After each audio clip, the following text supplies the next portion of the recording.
Day 3 of Clash Royale Worlds.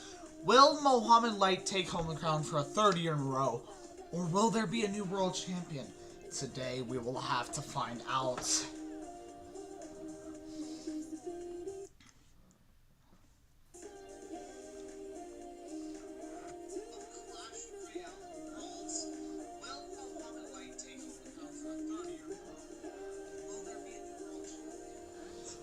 There's still 2 minutes, so...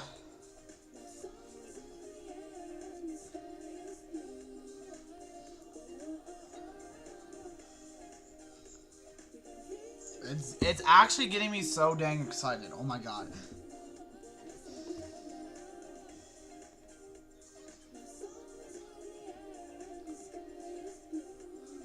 I've been excited for this basically all day, so yeah.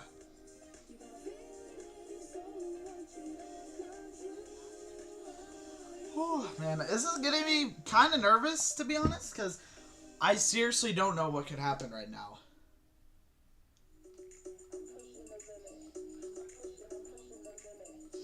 There's still a minute left, so we got a minute before we gotta lock in.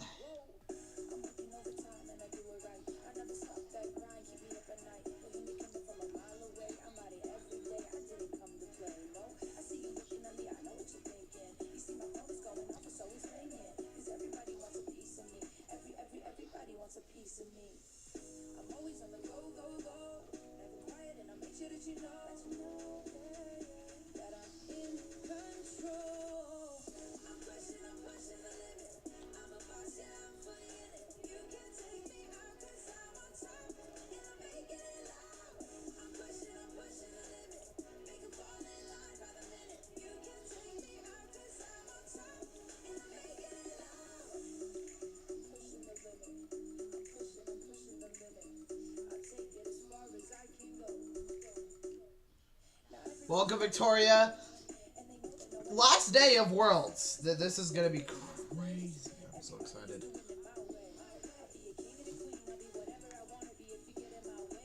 Is the audio okay? Can you guys, like, hear it?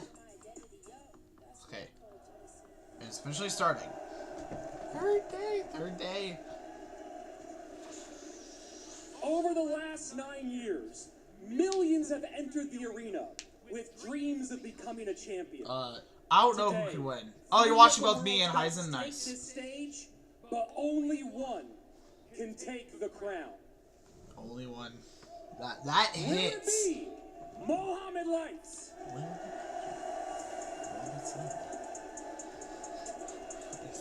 I'm getting kind of nervous.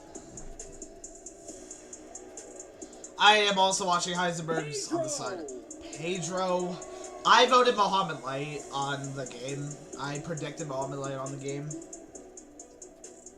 Or sub.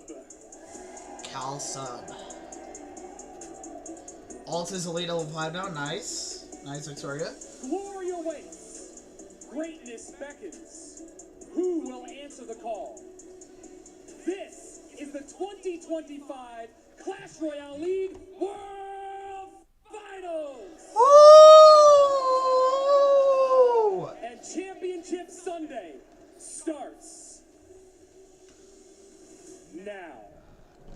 I am getting so dang excited, bro.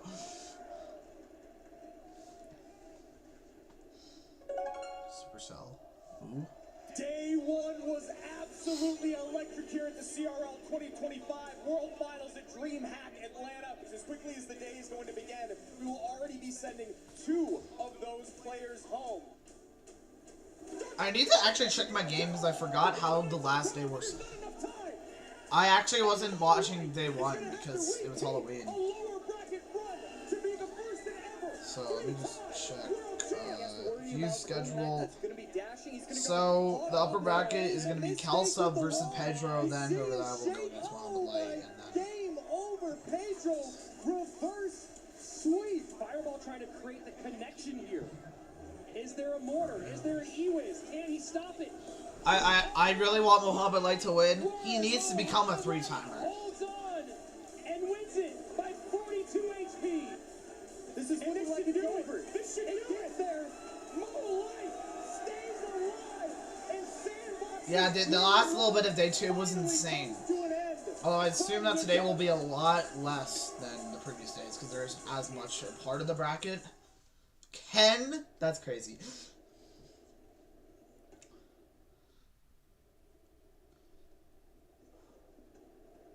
Okay, let's see who's coming first. This is what you want. Champion versus champion. That is huge domination. Now, Barrel on the left-hand side. GG, well played, is dramatic. Oh, my word. Takes it. 11:07 to 10:10. He just hit the nail in the coffin. This thing just switched on its head in a matter of seconds. Taking the most important best of 3 we've seen today. CRL World Finals starts now.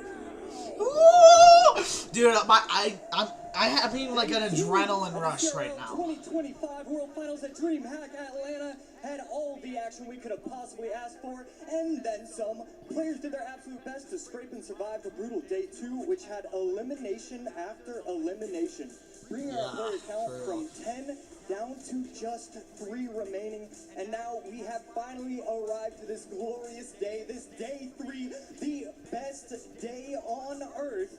Hello everyone, my name is Joshua AC Sharon, and joining me is Jackson Juicy Wall. Look, this is going to be a fantastic day, but before we get into this action, I do want to hear your thoughts. What really stood out to you from day 2's play? From millisecond monk abilities to subs upset, sending Mo to the lower bracket.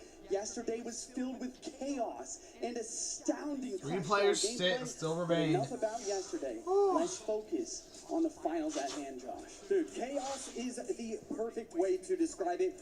We have so many storylines. The battle of the best friends up in the upper bracket, and then you have to worry about it. You know, there's so much money on the line. If you lose, you get thrown to the wolves. You get thrown down to Muhammad Light, where he reigns supreme in that lower bracket. You have to worry about that. But before we dive too deep into the upcoming action, talk to me about the format ahead.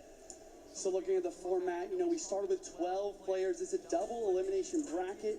Matches are double elimination. Okay, matches are best of 3 until we have the finals, which are best of 5. Okay. And if you don't know what that means, it means you cannot repeat any cards within the entire best of 5. So it's going to get really down to the nitty gritty when it comes to picking those cards in the last game. Yeah, they definitely have to pick the cards wisely. Is crowned the world champion, taking home a boatload of cash. A boatload of cash. Let's take a look at the prize pool, because there's $500,000 in total. But here we are. We're down to the top 3. We don't have to worry about the 4th, 5th, 6th. None of that matters anymore. If you go out on stage today, you lose everything. You still walk away with $50,000. But these players they didn't come here today for that. Yeah. No, they are looking for that 2nd place, $100,000, or that 1st place trophy, $200,000. So it is a best of 5. So that means it will be lasting a lot longer. I'll show you guys how we got to where we are today. Obviously, the last 3 players we have left are Sub, Pedro, and Muhammad Light. Muhammad Light was cruising off of that basically first round bye, but then Sub, like I said in the intro, sent him down to the lower bracket where he had to play against Ian, one of the fan favorites. He also ended up taking my dark horse pick out of the tournament with Sandbox. And then once again, Sub and Pedro, we talked about the storyline. These guys, they are friends, they are practice partners, and they are in the upper bracket here. And once again, they have to send someone down to Mo, ready for them. Yeah, it's going to be absolutely incredible. Sub, Pedro, and Muhammad Light. Day number 3 of the Welcome, Galaxy. It's the final day. This is going to be intense. Are great. And, you know, how do you even predict who's going to be able to win this? Yes, Bo is in the loser's bracket, but, you know, he's born for that. I really do want to see what the audience is thinking, because, you know, we get out here and we say what we want to say, but I'd like to see what everyone else is saying, and he's in the lower bracket. How does this make sense? I mean, he's like 78% win rate versus like the 12 and 10. Is that win rate? You know, oh, no, like 78% people predicted that he's the champion. I think there's a few reasons why the community is shaping up like this. Number 1, Muhammad Light has done the lower bracket run before. Number 2, this is best of 5s. We have never done best of 5s formatting in World Finals before, and I think it's one of the hardest things to do, to beat Mo 3 times. Ooh, yeah, I wouldn't want to have to go up against Mo again and again. So talk to me about this best-of-5 format. What should we really be expecting? Should we be seeing new cards that we haven't seen so far today? Are we going to see mostly the same meta? Yeah, I think that, it's mostly going to be similar, but you're going to start to see some cards kind of take the place of others, especially when it comes to spells. I was talking with a few ex-pros beforehand, and I think there's even a chance we see Void, a spell that's almost never used, just to fill one of those spell slots once we get to the late game. Yeah, I mean, like, it's gonna be weird because Void is, like, one of the worst cards. Yeah, I agree with you, Galaxy. Hopefully they play some actual good decks that can help. Especially the ones that aren't Mohamed. We kind of coined the term of Battle of Brazil. It's going to be really exciting once again. 2 practice partners, 2 friends, same country, going head to head. Let's go and hop into the highlights here to see what happened yesterday. So all that happened yesterday, I missed most of it. The World Finals. Campeonato mais potente do mundo do jogo, então, pô, significaria muito. Seria a maior conquista da minha vida, eu acho que seria isso. There's the vines coming in. Doesn't even need the poison. The Skellies take out the doctor, and that's gonna do it. Sendo bem honesto, eu fico muito feliz em enfrentar o Sub, porque pra mim esse ano ele com certeza é um dos melhores jogadores, juntamente com o Mohamed Light. Eu mesmo também acho que eu estou entre os melhores. Game over, Pedro. Reverse sweep to win it. Então vai ser realmente uma partida muito incrível e eu tô muito ansioso pra gente jogar. Boa sorte, Pedro, que seja um bom jogo. That was peak right there. Like, that one segment was good. Representing the same team. Thank you. Representing the same country. Best of friends battling it out in our first ever best of 5 at World Finals. One moves on with a guaranteed minimum, number 2 in the world, and a $100,000 check. The other is sent down to the lower bracket where Mohamed Light awaits, seeking his 3rd crown and making history here at CRL. Who will come out on top? The greatest battle of Brazil begins now. Ooh, ooh. Yeah, let's go. Okay, that was actually a really good speech right there. Introducing first, our reigning world number 4. Give it up for Cal Sub! Cal, I don't even know. Wait, I forgot who I predicted here.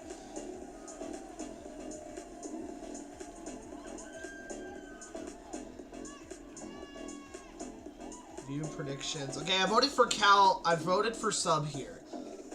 Yeah, it is quite crazy that he can get 100K just for playing the game. And his opponent, number 2 in the world in 2023, make some noise for Cal Pedro! Should I have voted for Pedro? Because I just saw that he just said number 2. And I voted for Cal, I voted for Sub, who was number 4.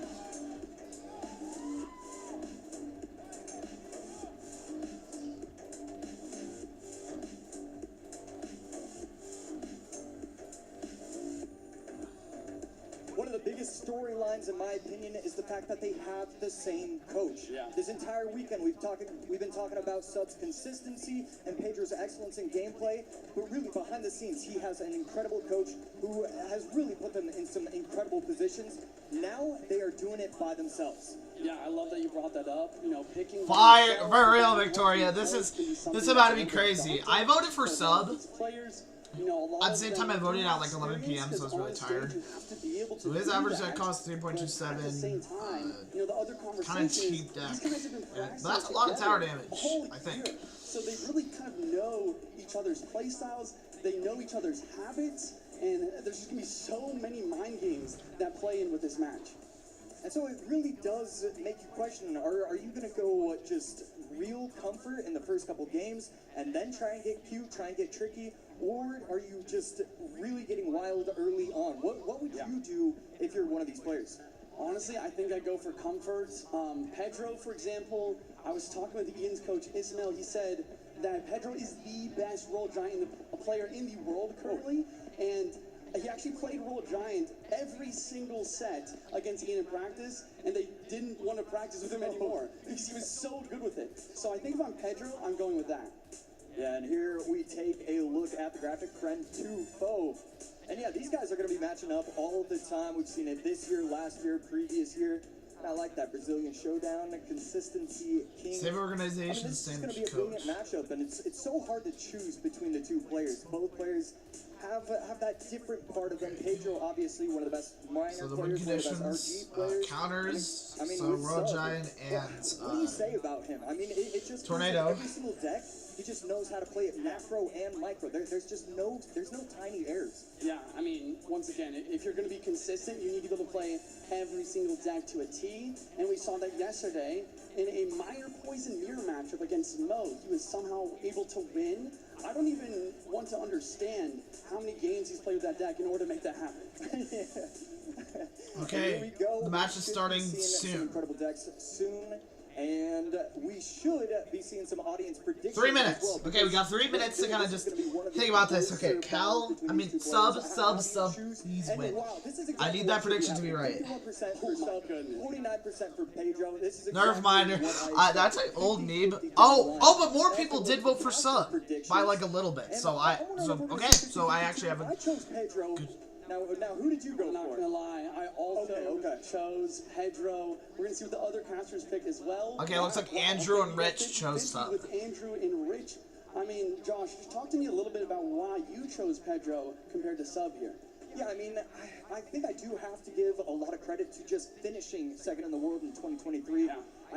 It's clear that he can do it on the big stage, and in those incredibly tight moments, he's going to be making the right decisions. Sub, so far, hasn't proven it to be able to get there yet, and so that's the only... I difference can see between the two that. players. I They can are actually neck see and neck. that. Well said.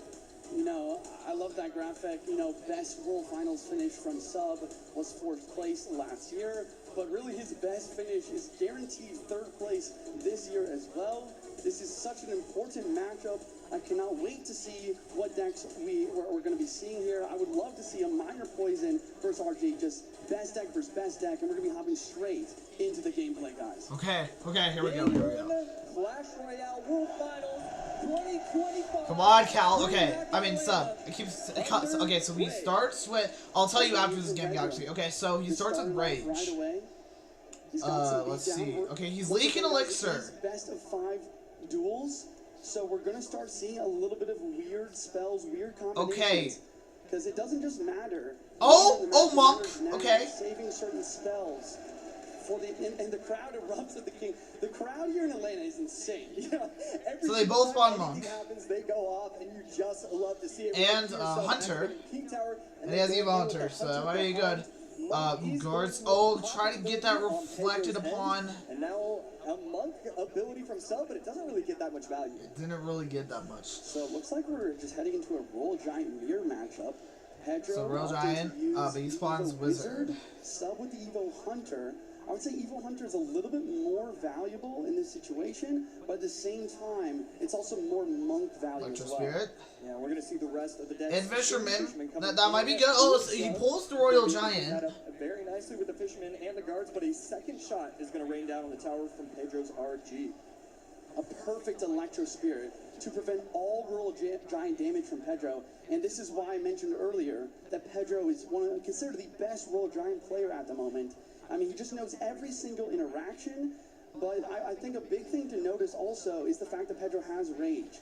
You know, I feel like most of us have our money on the Mohammed. knockback on RG, But and it for looks the like guards, that could be a Sub big isn't really difference getting maker. much damage on the tower, but Right he here, does spawn Sub Evo electric Royal all Giants. in.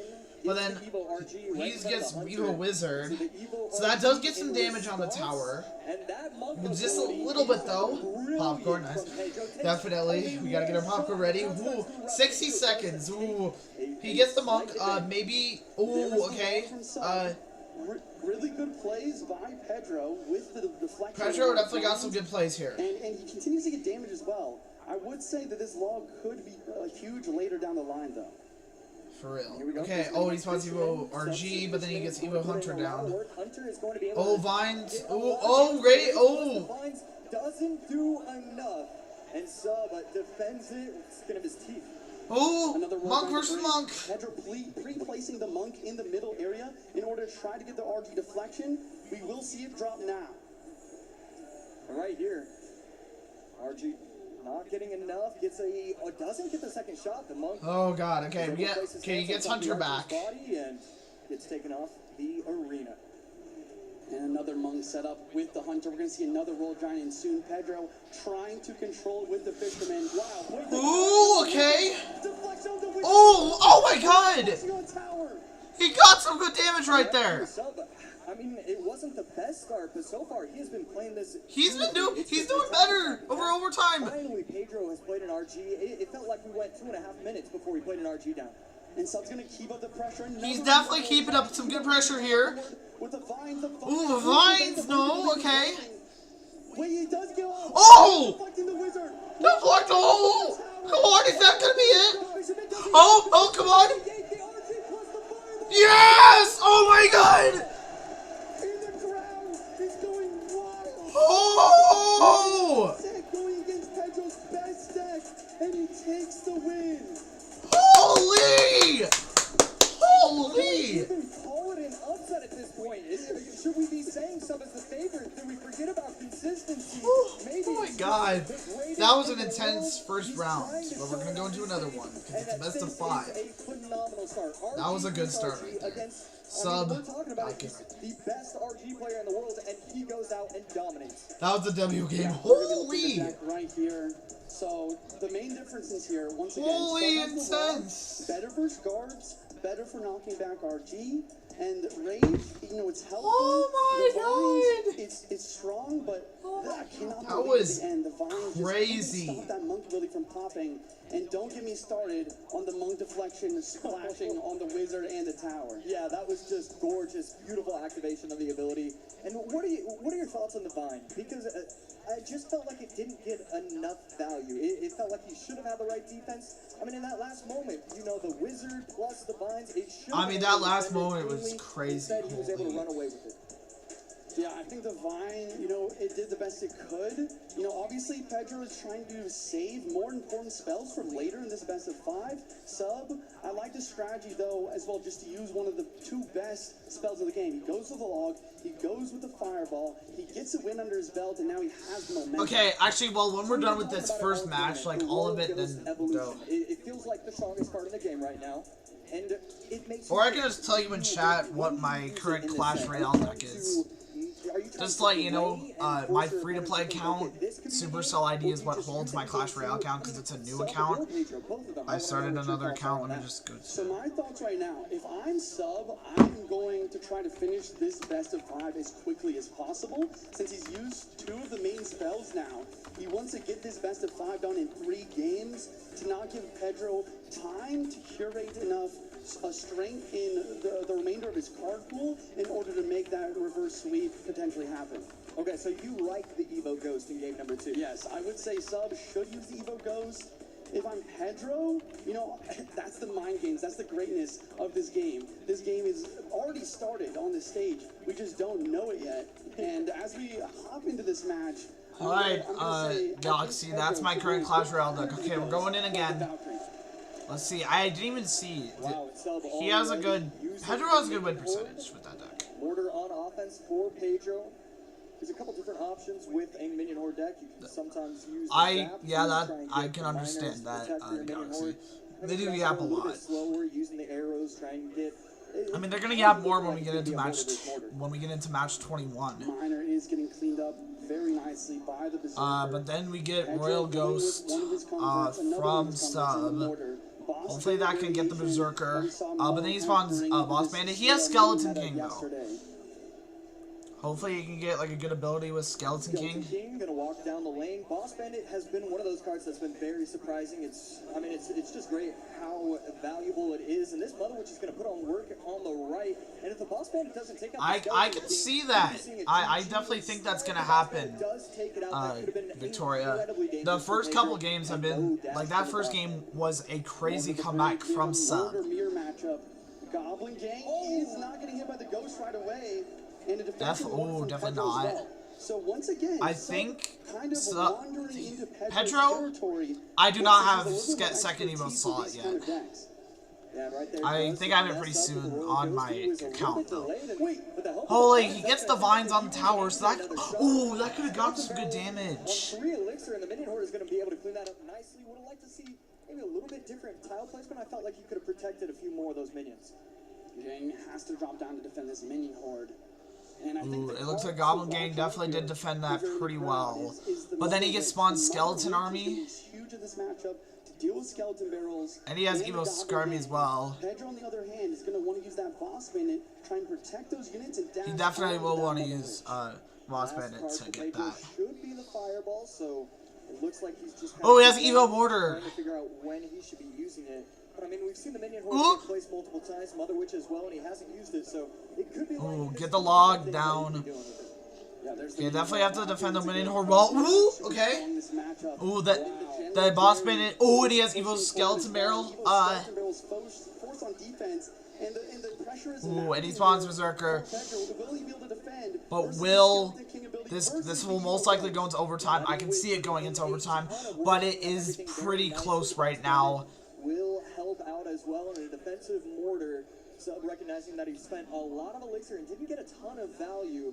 And yes, these Did not get rewards very are good value there. fantastic. Yeah, the fireball is Battle the ends card in 10 Pedro. seconds, This but it skeleton will go into army overtime. does He is defend getting some good pretty tower well, but Pedro damage. does take the lead. Yes, Pedro taking the damage lead. Skeleton King in the back, filling up the ability. Skeleton King, hopefully Berserker. Berserker definitely gonna get the rest of the Skarmy. But then he gets Mortar. So going into Pedro the gets overtime, Goblin Gang. Ooh, but the RG. Well, Royal Ghost will definitely get that. Ooh, okay, come on. But who do you think has the advantage? The advantage here, I mean, it's tough. I would say. Mother Witch, maybe okay. Pedro, he has a little bit more damage, like basically lock damage with the fireball. Ooh, oh, come on. Oh, come on, sub. Just win this. Ooh, it's getting real close. Oh, actually, no, I don't even know if it will be close. Because, like, look at what's going on. Into the lead. I mean, Sub just doesn't have a small spell, and so every time the Skeleton Barrel locks onto the tower, I mean, an Evo Skelly Barrel on the tower means GG, so he has to protect. Vines dropping, Evo Ghost as well. Evo Royal Ghost. He wants the mortar connection, but the mortars take out each other. And then he gets Skeleton King as well. Masterfully. That was some good defense right there. Come on, sub, just get the damage. Go on the map and minion horde over the middle. And Ooh, come on. Skeleton Barrel gonna clean up Defense, that was good defense right there. It's just gone. And this is exactly how Muhammad Light likes to play. He gets the damage lead. Ooh, oh god, okay, that was good. That was good ability from the Boss Bandit right there. Pedro definitely got good ability there. The use of the Evo Skeleton Barrel to deal with the minion horde. Oh, 30 seconds. Barely Ooh, come on. Just Skarmy plus Skeleton King Larry's, and right there, Boss Bandit does clean up pretty nicely. Oh, Mother Wit. Oh, come on. It's so dang close. Holy. Sub is actually cooking. Oh my god. Oh my god. He's in the lead. Holy. Fireball. Oh my god. Yo.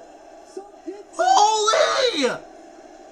And as you called it out, Sub using the Holy, that was even better than that was even closer than the previous game. Oh my god. opening best of 5. I mean, I'm almost speechless right now. I thought Sub would use the Evo Ghost and try to scream into that lead. He has the 2-0 now. He has the Pedro 2-0. Lock and Fireball, one of the most key spells again. Pedro really kind of on his back foot and in a tough situation. Unbelievable pressure by Sub in that match in order to get that damage lead back. And I cannot believe that Fireball. That was insane. Unbelievable stuff. I mean, That was both of those decks, To man. center himself, he knows all he has to do is win 1 out of the next 3 games to confirm $100,000 and put himself in a prime position to make another $100,000 after that. So that's me feeling so good. And we saw RG versus RG, where Pedro is considered one of the best in the world. Yeah. Mortar versus Mortar, where Pedro is considered best in the world. I mean, Sub's gameplay today and in this entire tournament, he's turning heads. I mean, I have nothing else to say. I really am kind of speechless. Let's look at that replay. Off to the right, since Pedro didn't have any spells in cycle, and Sub knew that it was moment to attack. He goes for the Mother Witch over the river to deal with that gang. And the Electro Wizard is trying his best with the vines. I definitely think Pedro is cooked here. I definitely think Pedro is cooked here. Big mistake there, trying to pull the Ghost to the middle of the map, but instead, Ghost goes towards that gang, and once again, the Mother Witches continue to spawn, and the Fireball just not. It just was not there. It was so dang close. That is a good point. The perfect placement if you're trying to get a spell on your opponent's tower as quickly as possible is towards the inside, towards the king tower. I think he played it maybe a little bit further to the left side from his perspective. And maybe with the perfect placement, it would have got there. Yeah, we could have easily been seeing a 1-1. We don't know, and it doesn't matter because Sub is now up 2-0. 2-0. As he absolutely should be. I mean, just what an incredible start for Sub. And, you know, if you are Pedro, how do you come back? You've lost with two of your best decks overall. Is there anything you would recommend? What do we need to see from him? Man, that is a tough question. Because you're right. He went with his comfort. He lost, fair and square. Like, that last matchup, I would say was pretty tough for Sub. But I think if I'm Pedro, what I need to do is really kind of think through all of the practice matches you've gone and done versus Sub. You know, try to understand that pattern, and you got to try and almost snipe into a really good matchup and get yourself into this best of 5. Yeah, I love that answer because when you are faced with a deficit like this, you need a free win. You need something where it's like, I don't have to outplay my opponent 3 times in a row. Clearly, he's playing well. Clearly, it might not happen. He's definitely playing pretty well here. Go all out. You need to run one of those 6 spells because you're predicting Expo. Something needs to happen for him, and I love that idea. I think going for a snipe has to be it. On the other hand, Josh, you know, if you're in Sub's position, what kind of deck are you thinking about running? What kind of I don't even know what deck Pedro should run at this point. I feel like he's probably cooked. To not give a Pedro a chance to get back into it. Yeah, we are going to be seeing that right now. Game 3, an opportunity for Sub to get a full-out 3-game sweep. Get Skeleton King. Yeah, if I am Okay, Battle Ram definitely, hopefully, oh, he got a good way to distract there. Right now. But if I'm Sub, I'm probably sticking to something that I've used so far in this weekend. But I don't know if he's used Dark Prince. Dark Prince not very common. And Ewiz plus Dark Prince, we could be looking at... Ewiz? I mean, that's probably... Oh, that seems pretty good. Player. I like this. I like this idea. Just to go to your comfort, play your best game. Pedro, on the other hand, does... Oh, but he spawns Royal Delivery. He's expecting, right? He understood what Sub likes to play, and he's brought a really nice matchup, having delivery, the Evil Ice Spirit, and even a tank and the Skeleton King. Okay, he rages that. Really get him into this best of 5. Very clean defense from Pedro. Honestly, after looking at all this, why do I feel like Pedro might have a chance at least this game? Pedro off to a strong start in this game number 3. On the other hand, Sub has cycled his Evo Battle Ram twice now, so he will have Evo in cycle soon. Pedro, yeah, he will definitely have Evo Battle Ram soon, so hopefully that can get some good tower damage at that point. That's so crazy how, even in a best of 5 when the decks are changing in ways that we've never seen before, these two players can just predict what's going to be happening. He shouldn't have been able to predict that arrows were going to come down, and yet he did it very easily. Bend in the back. Last card from Sub, most likely Evo P.E.K.K.A. Pedro setting up on defense with a Skeleton King. That's good defense, I feel like. What are you thinking Pedro's last couple cards could be and how that could influence the rest of this game? Yeah, I really want to hope that it's not going to be Graveyard. I'm not a big fan of Graveyard in this meta. Skeleton King does. Yeah, the meta. I mean, I don't know much about the meta, so I can't really say anything. But I do not want to see. Okay, perfect. I really like that idea. And if we're going to be seeing Drill, Dark Prince, and he gets Drill, and he gets Evo Snowball as well. Joining those 2 cards together. Especially because we haven't seen him use that last card just yet. I mean, his last couple games... He's trying to slow everything down. Skeleton King tanking. I mean, like, here's the thing. From Sub. He wants to get both of his Evos. Sub did make comebacks the last 2 times. This lockdown defense after we all thought that Pedro was going to win, so... right here, I have a feeling that's probably going to happen again. Oh, he rages that. Good. We've seen a couple P.E.K.K.A decks, but they tend to try and use it with either the Battle Rams or, you know, the Royal Ghosts. Does he have It's Evo gonna be Battle Ram interesting to this see how strong this Evo P.E.K.K.A and how much value it can get. Oh, well, he's supposed to Evo P.E.K.K.A. Is on the board, skeleton getting ability, forcing the defense, Ice Witch splashing everything, and Pedro, you can really just tell by his gameplay.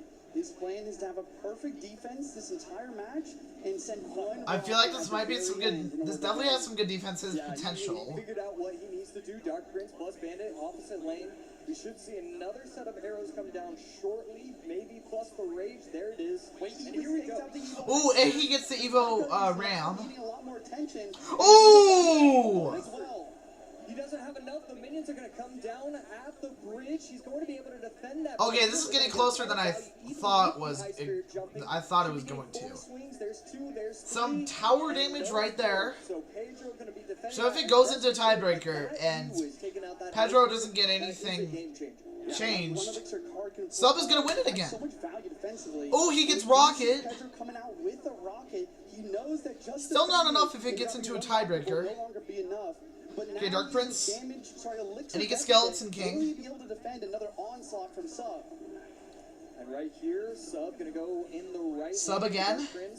And he rages that? Okay. Everything coming down the lane. It's triple elixir. From the Skeleton King and a clean defense from Pedro. He was able to get away with a rocket and just an easy defense. Oh, he's getting some good defense in. Tries it, the bandit does it. Oh! Okay. Looks like he's actually getting some good defensive now. He has to, like, if he has, like, a spell or something, oh, he only has rage and arrows. He has to get something, or else Pedro might actually win this, because of how close they are. And here we go. Defensive Evo High Spirit right lane should be cleaned up real nicely. The bandit on offense, and there are just so many troops, it's hard to be... It's kind of hard for me to even see what's going on. Oh, but hopefully Evo Battle Ram. Oh, he gets Evo Snowball. Two Ice Wizards, a raid from Sub to try to break through. Oh my god. Okay, oh no. Pedro won that. Pressure was not quite enough. Oh, Pedro.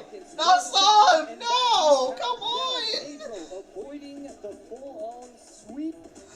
Holy, okay, it's still going on, Give yourself a chance to have an easy matchup, and that's exactly what he did. He's able to get his confidence back. I played that mostly perfectly. It was really just one mistake. He was able to recover, and he learned pretty quickly on, hey, I have to play my rocket. I have to get a little bit aggressive. Yeah, I really like the... He definitely got some good aggression there. And a great game number 3 for Man, we're doing a pretty good job of predicting kind of the play styles here.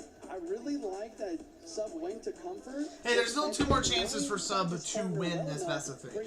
And I still feel like he will get the best of 3 done. Almost cost Pedro, but with the perfect defense, he was able to make it happen. And as we continue on to the deck here, I just want to note that the win condition from Pedro is Goblin Drill. I don't think the spells... Have you used the spells? Like, I don't really know what made Sub's deck, like, as bad. Yeah. Okay, so I wanna know your thoughts on the Evo P.E.K.K.A because it feels like it just does not get enough value. It feels like all these players are way too smart. They know exactly how. I mean, you're spending so much on offense to try and help out that Evo P.E.K.K.A, but it's just too easy going against some of these pros. Yeah, I mean, I think you're right. I think that is also something that we're going to see a lot of.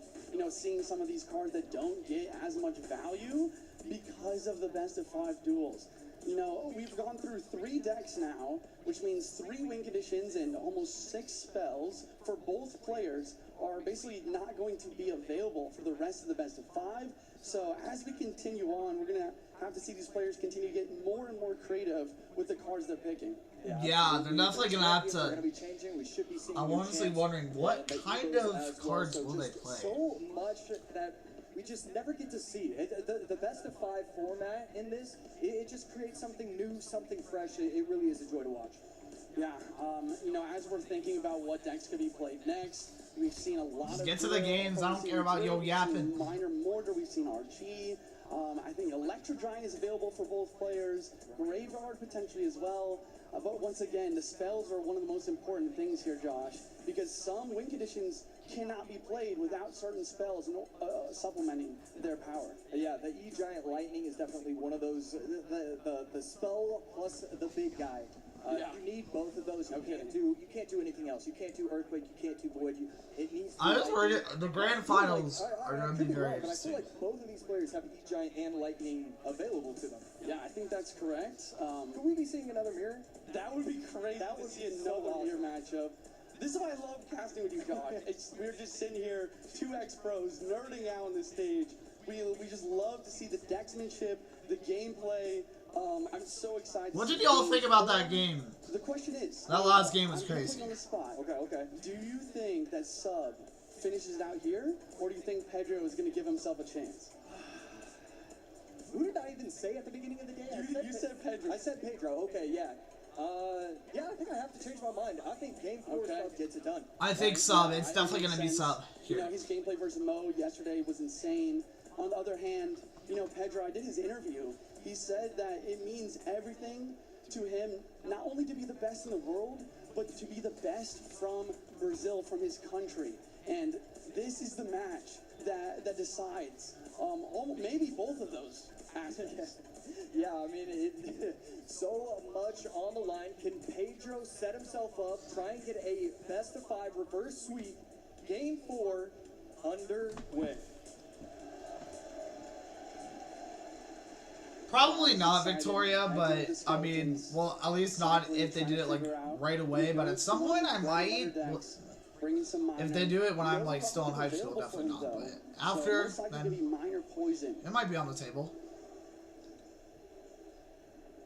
Royal Ghost for Pedro, and as soon as you see the Royal Ghost, the matchup instantly becomes 60-40 for the player with it. So he has to be feeling good that he was able to survive this long and still have it available to him. Evo Wall Breakers plus Evo. So he does get Royal Evo Ghost, and Barbarian here it is, Barrel. getting very aggressive Well, not with Evo, Graveyard. just And we see him Barbarian shake his Barrel. head. This is why I don't like Graveyard in this meta. There's too many small cards, too many easy defenses. And there's a big counter. Okay, Cal does have a 75 win rate with this deck. On the left, trying to clean everything Nice, up. Victoria. Goblin Hut does drop. Will the wall breakers connect with the minions cleaning up this hut? And Oh god. one of them is able to make it to the tower. It could have been a lot worse. I actually really loved Sub's timing with the Goblin Hut, trying to protect himself from the minions swinging away at the Spear Goblins, and he was able to take it out, but not before Pedro gets his tower down to 23-18. And once again, we are in a it's getting situation close. where Like, Pedro has predicted his practice partner and got himself into a really good matchup. He has poison and minions for Graveyard. He also has really solid pressure with the Wall Breakers Evo and the Ghost Evo. Not to mention, he's just up like 700 damage to start the game. Yeah, so Sub quickly recognizing that the only way he can win, I mean, it has to be just with good Evo Wish gameplay. At this point, you know your opponent has the minions, the He poison, definitely- the bar. I like what they're I mean, thinking he has here. every answer available to him, and so you need to be getting Evo Wish value if you're going to somehow come away with a victory. Another thing in this matchup, which is so important, is you need enough elixir to go poison with your Graveyard. On its own, it's just not enough. You see the minions and skeletons just countering everything for very cheap, plus counter push every time. Yeah, and the cannon on 1% health is still going to get one shot on top of the Ice Wizard, and here we go. Pedro going to cycle cannons in the middle, recognizing that he can't Cannon overextend, but in the he can middle is also an just start interesting playing play right troops there. and easy defense again and again. Ooh, poison. Perfect bar built from Oh, Pedro. so that's gonna get some good damage on the tower. No. Oh, it didn't get a lot of damage. On the right-hand side, we see the Evo Breakers. Goblin Knight does defend. Knight does get on tower. He Sub did lock is on right trying to there. Make this upset in this matchup happen. 10 seconds left before we hit OT. And right here, Pedro has a pretty big advantage. We could see a late. Pedro does have a and good instead advantage right elect here. to go Ice Wiz plus Bar Barrel. A lot of cards, but you can't really use the poison on top of the troops, so it's okay to bunch. It's not great, but it is okay. Evo goes bar barrel. Ooh, Sub Evo knows Ghost what's inside, getting but some good decides damage here. not to go in for that graveyard, just baiting out the Evo Ghost instead.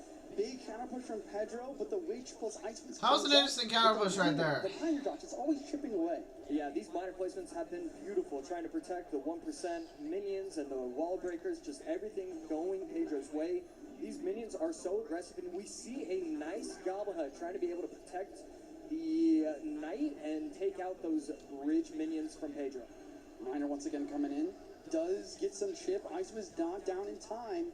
And if you're sub now... Ooh, why do I kind of feel like Pedro is going to win again? Defense, but you need to attack. So he's going in for the Graveyard, but the Evo Breakers are perfectly timed in order to basically apply pressure.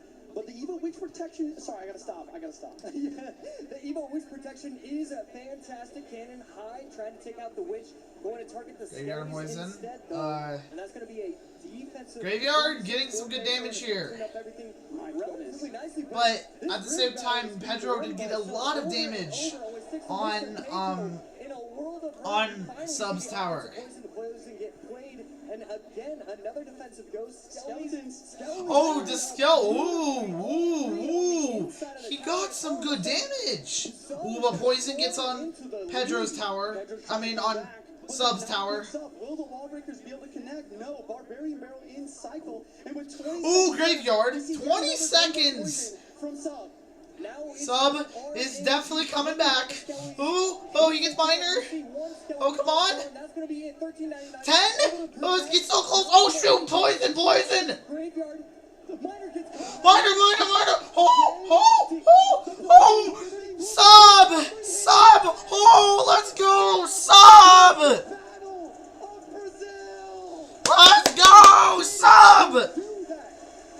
Let's go. Woo. That got the blood pumping. Oh. Woo. Offensive Graveyard, the patience was brilliant. And oh my word, a 3-1 set victory.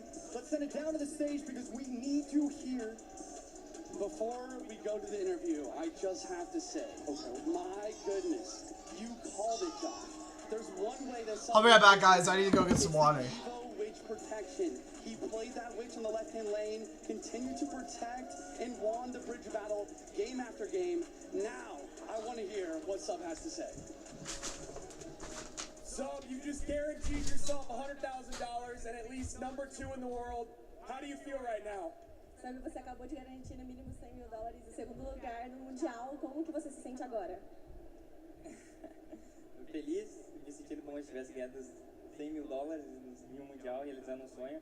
Mas não é pelo dinheiro, é pela conquista, então é mais pela vitória mesmo. It's not for the money, it's for the achievement. It's the dream of my life, so I'm so glad right now. All right, talk to me about picking 5 different decks here against your best friend, your practice partner, without a coach. What was the thought process there? Me conta pouco do pensamento de como foi você escolher 5 decks contra o seu melhor amigo e sem coach. É difícil, mas a gente acaba trabalhando o ano inteiro com coach, então a gente começa a ter uma noção boa de como escolher os seus próprios decks. Então, em um MD5 é muito difícil, eu considero, mas eu acho que eu fiz uma boa escolha. Play with a coach along the year makes me understand how to make the best choices, and it's a MD5. It's a tough decision, but I just pick the best of them. Let's hear it one more time for Sub!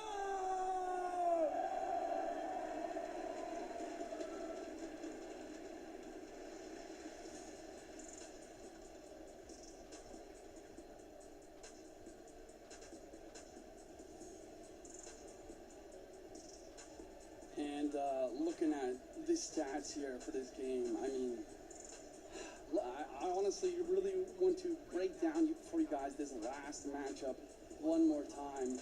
Once again, I have to give it for Sub. I mean, he did such a great job of really just overcoming such a tough matchup. Yeah, I mean, it was perfect defense again and again. I mean, predictions on the miners. I mean, look, if Pedro just gets 1 or 2 of these miners to connect, we're singing Pedro's names, we're singing his praises, we're saying, oh, it's getting to a game 5. Sub had to play that absolutely perfectly, setting himself up with the Evo Witch, trying to get multiple witches on the board, trying to get the graveyard down, where it gets weird because usually you want the tank or the graveyard. The graveyard has now evolved. Sometimes you're going the graveyard first to tank for those Evo witches, and we saw him win those bridge battles that he shouldn't be winning. The Graveyard Skellies getting taken out allowed him to take out the Royal Ghost, even when it was in the evolution form. And it was just brilliant. There were so many different things that he was able to see in that match. Yeah, and that's how he broke through the offense. But once again, I mean, I'm going to have to watch this back later and see how many times Sub was able to catch the Miner before it hits the tower with not only the Knight, the Berserker, but also the Barbarian Barrel.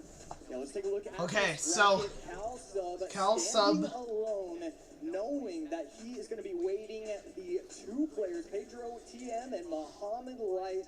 We're definitely going to give Pedro, a fair bit of time. We want to make sure that he's ready and able to perform against Muhammad Light at his best.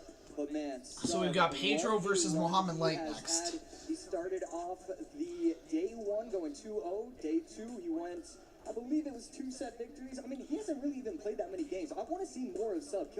Well, actually, we're going to. I can wait a couple, 30, 45 minutes. I'll allow it. Yeah, I mean, okay, so we talk about, this match, but for the upcoming one, we have Pedro versus Mo. This is really tough. I talked to a lot of different players about, who might win today. We saw the community predictions earlier. I think this is kind of what everyone envisioned, right? Someone is going to be sent down to Mo, and now you have to play against the best in the world when you're coming off a loss. Yeah, it's going to be so difficult to do. Muhammad Light just, when you're having a... Oh shoot, I just realized I forgot to remove the Be Right Back text. It feels like Pedro isn't really feeling himself anymore, because a 3-1 against Sub, it's got to do something to your mental. I know, and Mo is just ready, and it's just very easy for Mo to take momentum as well, and he's done the lower bracket run before.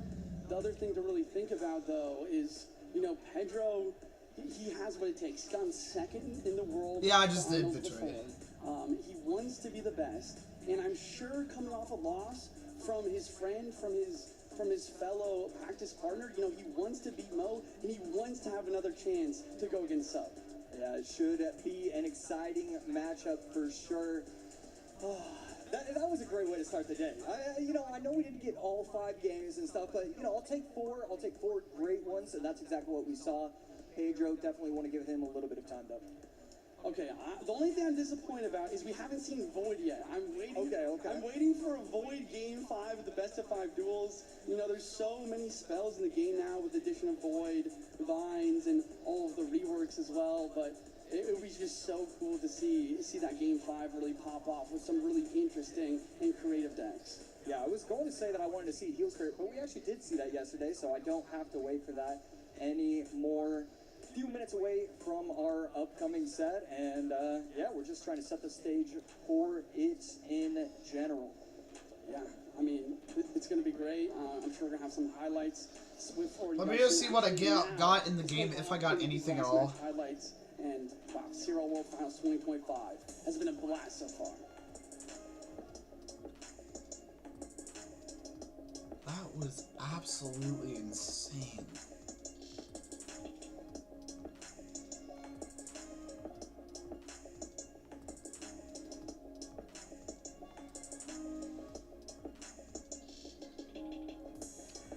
I basically predicted Muhammad Light for everything except the first one.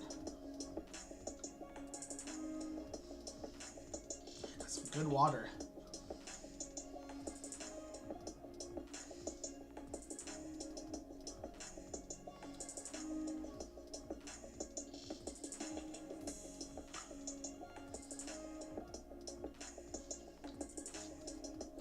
They really had the "That's Why We Clash" shirt.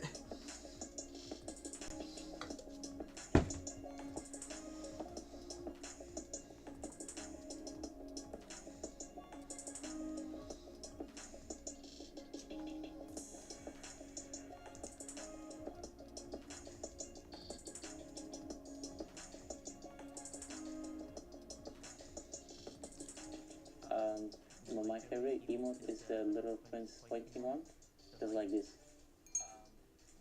Eu acho que é o do reizinho, cara. I would have swore to God if he said the 6-7 emote, bro.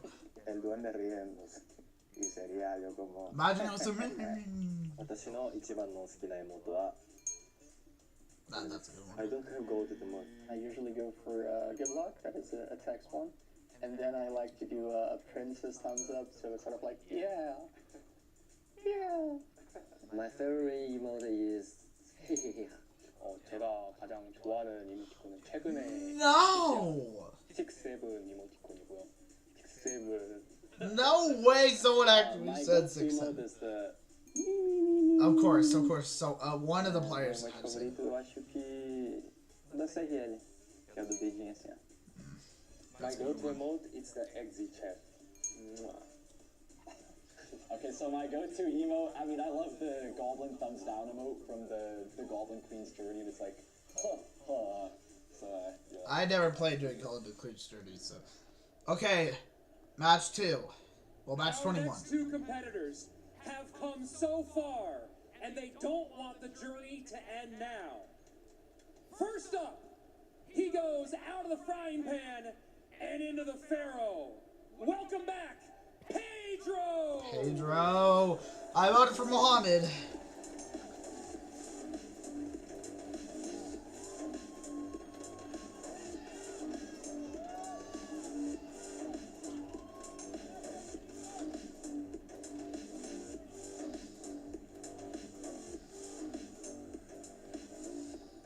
And his opponent is no stranger to the lower bracket. Some might say this is where he belongs. Mohammed Lights!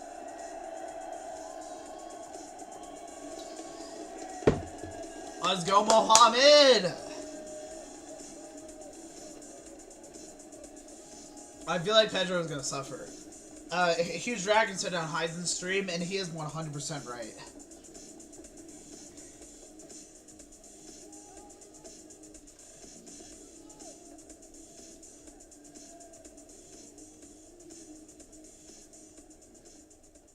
He made a lower bracket run in 2022 when he won his first championship. Can he do it again to win his third? Only me and Mugi have 2 championships, and if I were to win this one, I would have the most in history. And Pedro comes out and does it the easy way. 2 games up, 2 games down. It's gonna be over for Pedro, no doubt about it. Eu joguei e fiquei em segundo lugar, então acho que falta campeão mundial pra mim. I'm confident my abilities to be able to beat him. Tome cuidado porque esse ano eu estou no nível máximo. May the better player win. And a rematch from Stats Royale here between Pedro and Mohammed Light. It was actually Pedro that came out on top and ended up winning that golden ticket. My, how things have changed since then, though. AC coming off of a best of 5, beaten by his best friend, going, and that was just so good from Rich. Out of the frying pan, into the Pharaoh. I love that. And I got to imagine Pedro right now is having to do a lot of resetting while Mo Light is sitting there thinking, I can make this lower bracket dream happen again. Did you see my notes? I give it a 9.8 out of 10. That was probably the best one that I've heard. Soon, okay, so we're gonna get into it relatively soon. Okay, what? And I'm so excited for this set overall. Pedro versus Mohammed Light, just how you drew it up when you were trying to make those brackets on day 1. How do I want to see this end up? I want to see Pedro, I want to see Mohammed Light, and we're finally getting it. Absolutely, and Pedro obviously no stranger to being in the top 3, top 2 a couple years ago. Last year, maybe not as successful now, as you guys can see, this journey that they have gone on along the way. Right there, 2021, number 2 for Mo. A lot of championships in there as well, 2022 and 2024. You can see they're winning the golden ticket in the Kalalis Cup. On the bottom of your screen, you can see Pedro back in 2023. This is a great graphic, by the way. Let's just shout out here. This is a great graphic. And then, of course, 5th, 6th in 2024 gets the golden ticket from Stats Royale, like we were just talking about.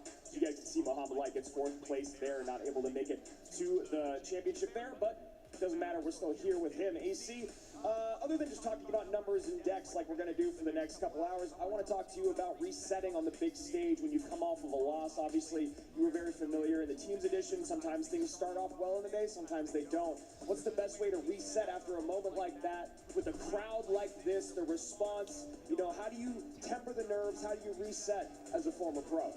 Yeah, I think what you do is you allow yourself to explode. You say, okay, everything went wrong. I didn't do well enough. I did this poorly. I didn't choose the right decks. I'm done, all right? This didn't happen. It's whatever. I'm on to the next one. If you don't let your emotions out, you're gonna do it on stage. You're gonna think too hard. You're not gonna think as clearly. You're gonna get too aggressive, even too aggressive for today's this weekend. So you just need to allow yourself to just completely be okay and start from zero. Pedro's a little bit more of a slow-paced player than maybe someone like Sandbox. We saw Sandbox yesterday feeling that he was getting an edge over the Pharaoh and maybe going to take the game, getting ahead of himself. I imagine that's something Pedro's really going to have to work on here to make sure that he is calm, cool, collected as this game and match goes on. You know, just because Mo's down doesn't mean he's out. We saw him come back twice yesterday in that elimination match. And predictions, I was just going to say, AC, no surprise here from the audience at home. Mo Light, 86% and just 14% for Pedro. AC, where did you go in this matchup?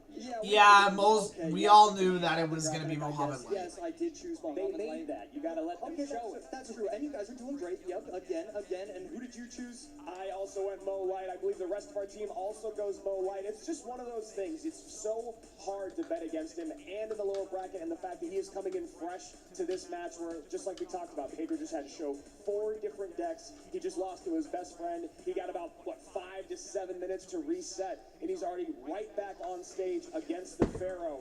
He is against the best player in the world. At least, yeah, he's the best player in the world. Okay, it's supposed to pay attention to what's going on at the top, not the bottom.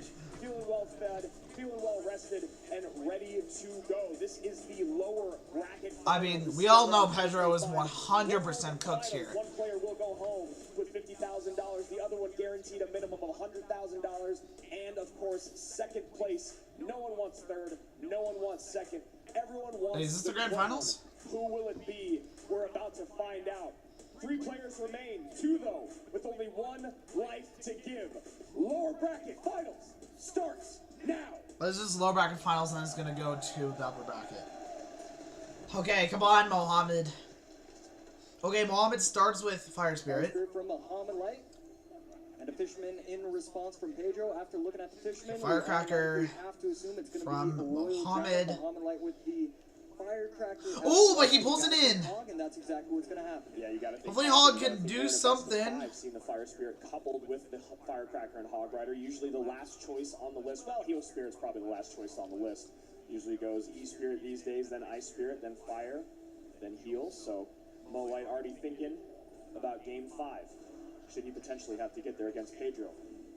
And Pedro could be repeating what he used in game number 1, going in with another RG Monk Wizard deck. Even if it didn't work out in his first set, he clearly thinks that he's onto something with this deck. And, you know, I love the confidence. Mighty Miner, okay. Confidence, and this is how you do it. And now Pedro going to have to think about stopping that Mighty Miner as this game goes on. Definitely. He's got the guards, he's got the E-Spirit, he's got the... Oh, but he spawns there. Oh, that's a good ability right there. Worry about the reflection from the Monk, like he did in game 1 of his previous set, which basically stole it from him. Friendly fire, if you will. Both players waiting to hit 10 elixir. Pedro again electing to lead. Oh, a Fire Spirit. Okay. Really interesting to see how he's playing a lot of these matches, allowing himself to Earthquake lead from when other Mohamed. players wouldn't. Mo Light even leaking a couple elixir there, then decides to cycle the Earthquake. Cannon. Good placement. He's on his Monk. Ooh, guards and Hog. That might be a good counter push from Mohamed. And he has Evil Firecracker right there. Get a King Tower activation, but something needs to get on top of that Firecracker and guards. We always say King Tower activated, but at what cost? And this Oh my god, Mo Light is getting so much damage. He got so much damage. So aware, as soon as the Monk goes down, there's a reason why Pedro was leaking so much elixir. He knew that he couldn't afford to go in, and he didn't even wait till double. If you're going to wait that long, you have to continue to wait. Right here, though, this counter push can be a little bit deadly. Fisherman going to yank onto the left side. One more. Does it get one more? And it's not. Last shot. Got one more from Pedro, but Mohamed goes back with the Mighty Miner. That much damage done. AC, is there really an option to switch? And Mo decides not to with this Earthquake. Yeah, it's a little bit interesting to cycle the Wizard back there. You knew that your opponent wanted to take the shield off, wanted to cycle the Earthquake. I don't know what I would have preferred, maybe to place it high, but he doesn't do that, and now... I definitely... Oh, another Mighty Miner. I low-key forgot about the Champions rework. That might be good to get him Cannon down, Fishboy near up high, so the that's tower. good. Okay, okay, okay. Mighty Miner stays alive. That should Ooh, it looks like that's good. They're gonna go. Let's go. Okay, I already kind of expected that because Muhammad Light, like no one can go against Muhammad. Holy. One game in the previous set, you feel okay. You lose the set, you start the next one back to back and drop the first game. You've got to be feeling the frustration of not being able to get a win. Yeah, having to go 2 sets in a row. We saw it yesterday with Sandbox. It is so difficult to go back to back. Why do I low-key feel like all my predictions are going to be right tonight? I don't even... Reset the mind completely. And you need to figure something out when you're going against Muhammad Light and his coach. That was such a great opening set, and I just love. Let's go and welcome back, Galaxy. It's been a while, but welcome back. That was. We all know Muhammad is gonna win this. And even right there, it feels like Pedro should always have the fisherman in cycle, always have the monk, always have the guards, but he just doesn't. Muhammad Light knows when you spent just one half elixir too much, and he just goes in with a hog firecracker. And just tracking that cycle so clean as he moved through that game. You saw there at the very end. Knows that the RG is going to come down, coming across the bridge. Gets the second cannon down just in time. Gets the second Mighty Miner down just in time, which is, of course, going to keep the fisherman on the board. You want that fisherman to pull the Mighty Miner away? Well, guess what? Now it can't pull the hog away. Hog goes down the lane. And a beautiful surgical attack by the Pharaoh himself to take game number 1 here, AC.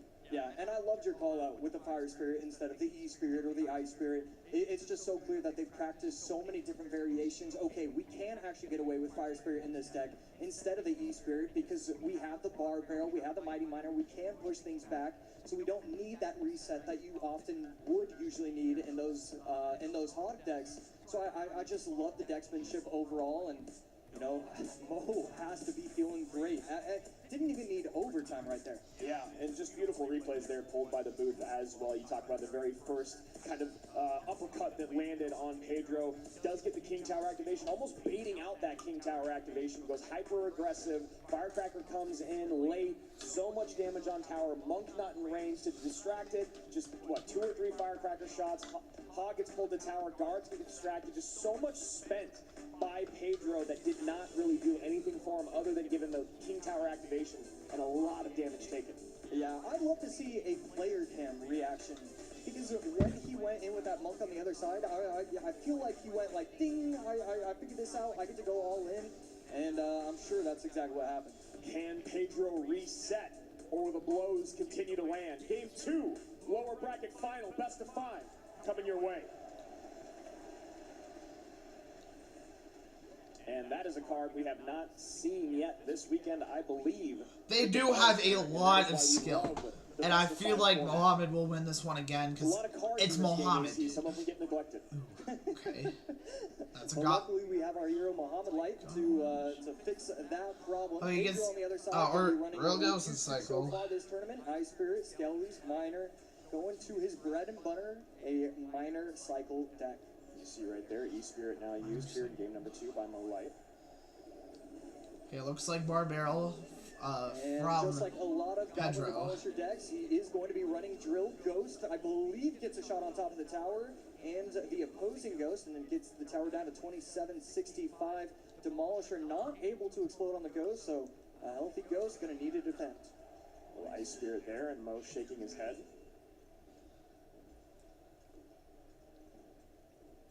Pedro up by about 1. Berserker not going to be a threat. 27. Yeah, it didn't do enough. It did not do enough. The only game without taking damage all weekend, I believe. It's going to be incredibly difficult to do that against Miner. So if he does that again, I got $1 for him. Big spender, AC. I mean, they're making a lot of money. So. Ooh, he gets Miner on tower. Pedro does, and he gets Evo Snowball as well. Offensive poison going to be able to take out the Goblin Hut, and Pedro's offensive push going to force out the Evo Snowball on defense. So always a good push when you can get that Evo Yeah, I do feel like Mo has this. This feels like a must-win game for Pedro in terms of confidence, in terms of running his comfort deck. I mean, Pedro definitely has a chance, unlike most games, though, I feel like. I can't imagine he takes another loss here and then is able to bounce back and reverse sweep. So let's see if Pedro can even things up here. as we take into 1 minute left. He does have Evil Royal Ghost, so that should help. Goblin Hut, we're seeing a lot of these players realize quickly on that you need to be doing that. You need to be applying pressure. Right here, Yeah. Evil Ghost Battle Royale. And there, the Goblin Demolisher does make it to the tower, and we're going to see if the Demolisher takes it out in time. And we're seeing why Muhammad Light loves this card. Yes, he hasn't played at this tournament, but he does use it quite often, and he's just so skilled with it. Why do I feel like Pedro? Oh, but he gets Goblin Drill. He made a video about it a couple months back, talking about how Goblin Demolisher is still very, very strong. Ooh, okay, that's definitely some good damage on tower right there. Definitely putting in some work right now. And right there, one of the Evo Skellies staying alive, but the Demolisher going to explode on top of everything and take out all the troops. Evo Ghost over the middle, and it will not splash on top of the towers until it gets frozen. I believe it's Oh, he gets Goblin Drill again. Goes into the right here, 2071. Probably do some good damage. Ooh, and Snowball as well. 1897 remains on Pedro's bottom right tower as his miner chips away, shovels away to an even 22. Zerker definitely got some good damage right there. Ooh, get them! Get the Demolisher! Here in overtime. Beautiful Ghost right there. You're allowed 1 or 2, and this could be a pretty scary offensive push. Evo Ghost still Definitely going to be an interesting push right here for Mohammed. On offense and a good defense from Pedro. And Evo Skelly's going to work down the lane. They definitely got, ooh, the Evo Skellies are definitely going to get some good pushing right here. High and in the middle with the miner, hoping the miner can tank for the right-hand side. But on the right side, the Ghosts are breaking through. Oh my god, it's so close. Good E-Spirit. There's one full Ghost, one of the ghouls. Snowball on defense, and he's going to be able to protect his tower. Ghost, and what looked like that could be game over. Instead, Muhammad Light just defends beautifully like always. Completely unfazed on the player cam there was Muhammad Light AC. I thought we were going to have a low open moment, if you will, there in terms of this game, and Mo Light quickly silences that. Evo Snowball back in cycle. Definitely, ooh, some good poison right there. Going to explode on 2 of the minions, offensive poison, and that was an extra shot. I believe that was a Ghost. I believe that was a Goblin. Couldn't exactly tell. And that tower is now down to 1193. Mo on the left tower. Ooh, Mo. On the right. Mo is definitely getting some good chip damage. Ooh, okay. But Mo is heavily in the lead. 30 seconds left. Mo is very much doing good right now. Mo definitely has this again. I mean, I just don't exactly know. There's one minion. Minion almost gets there.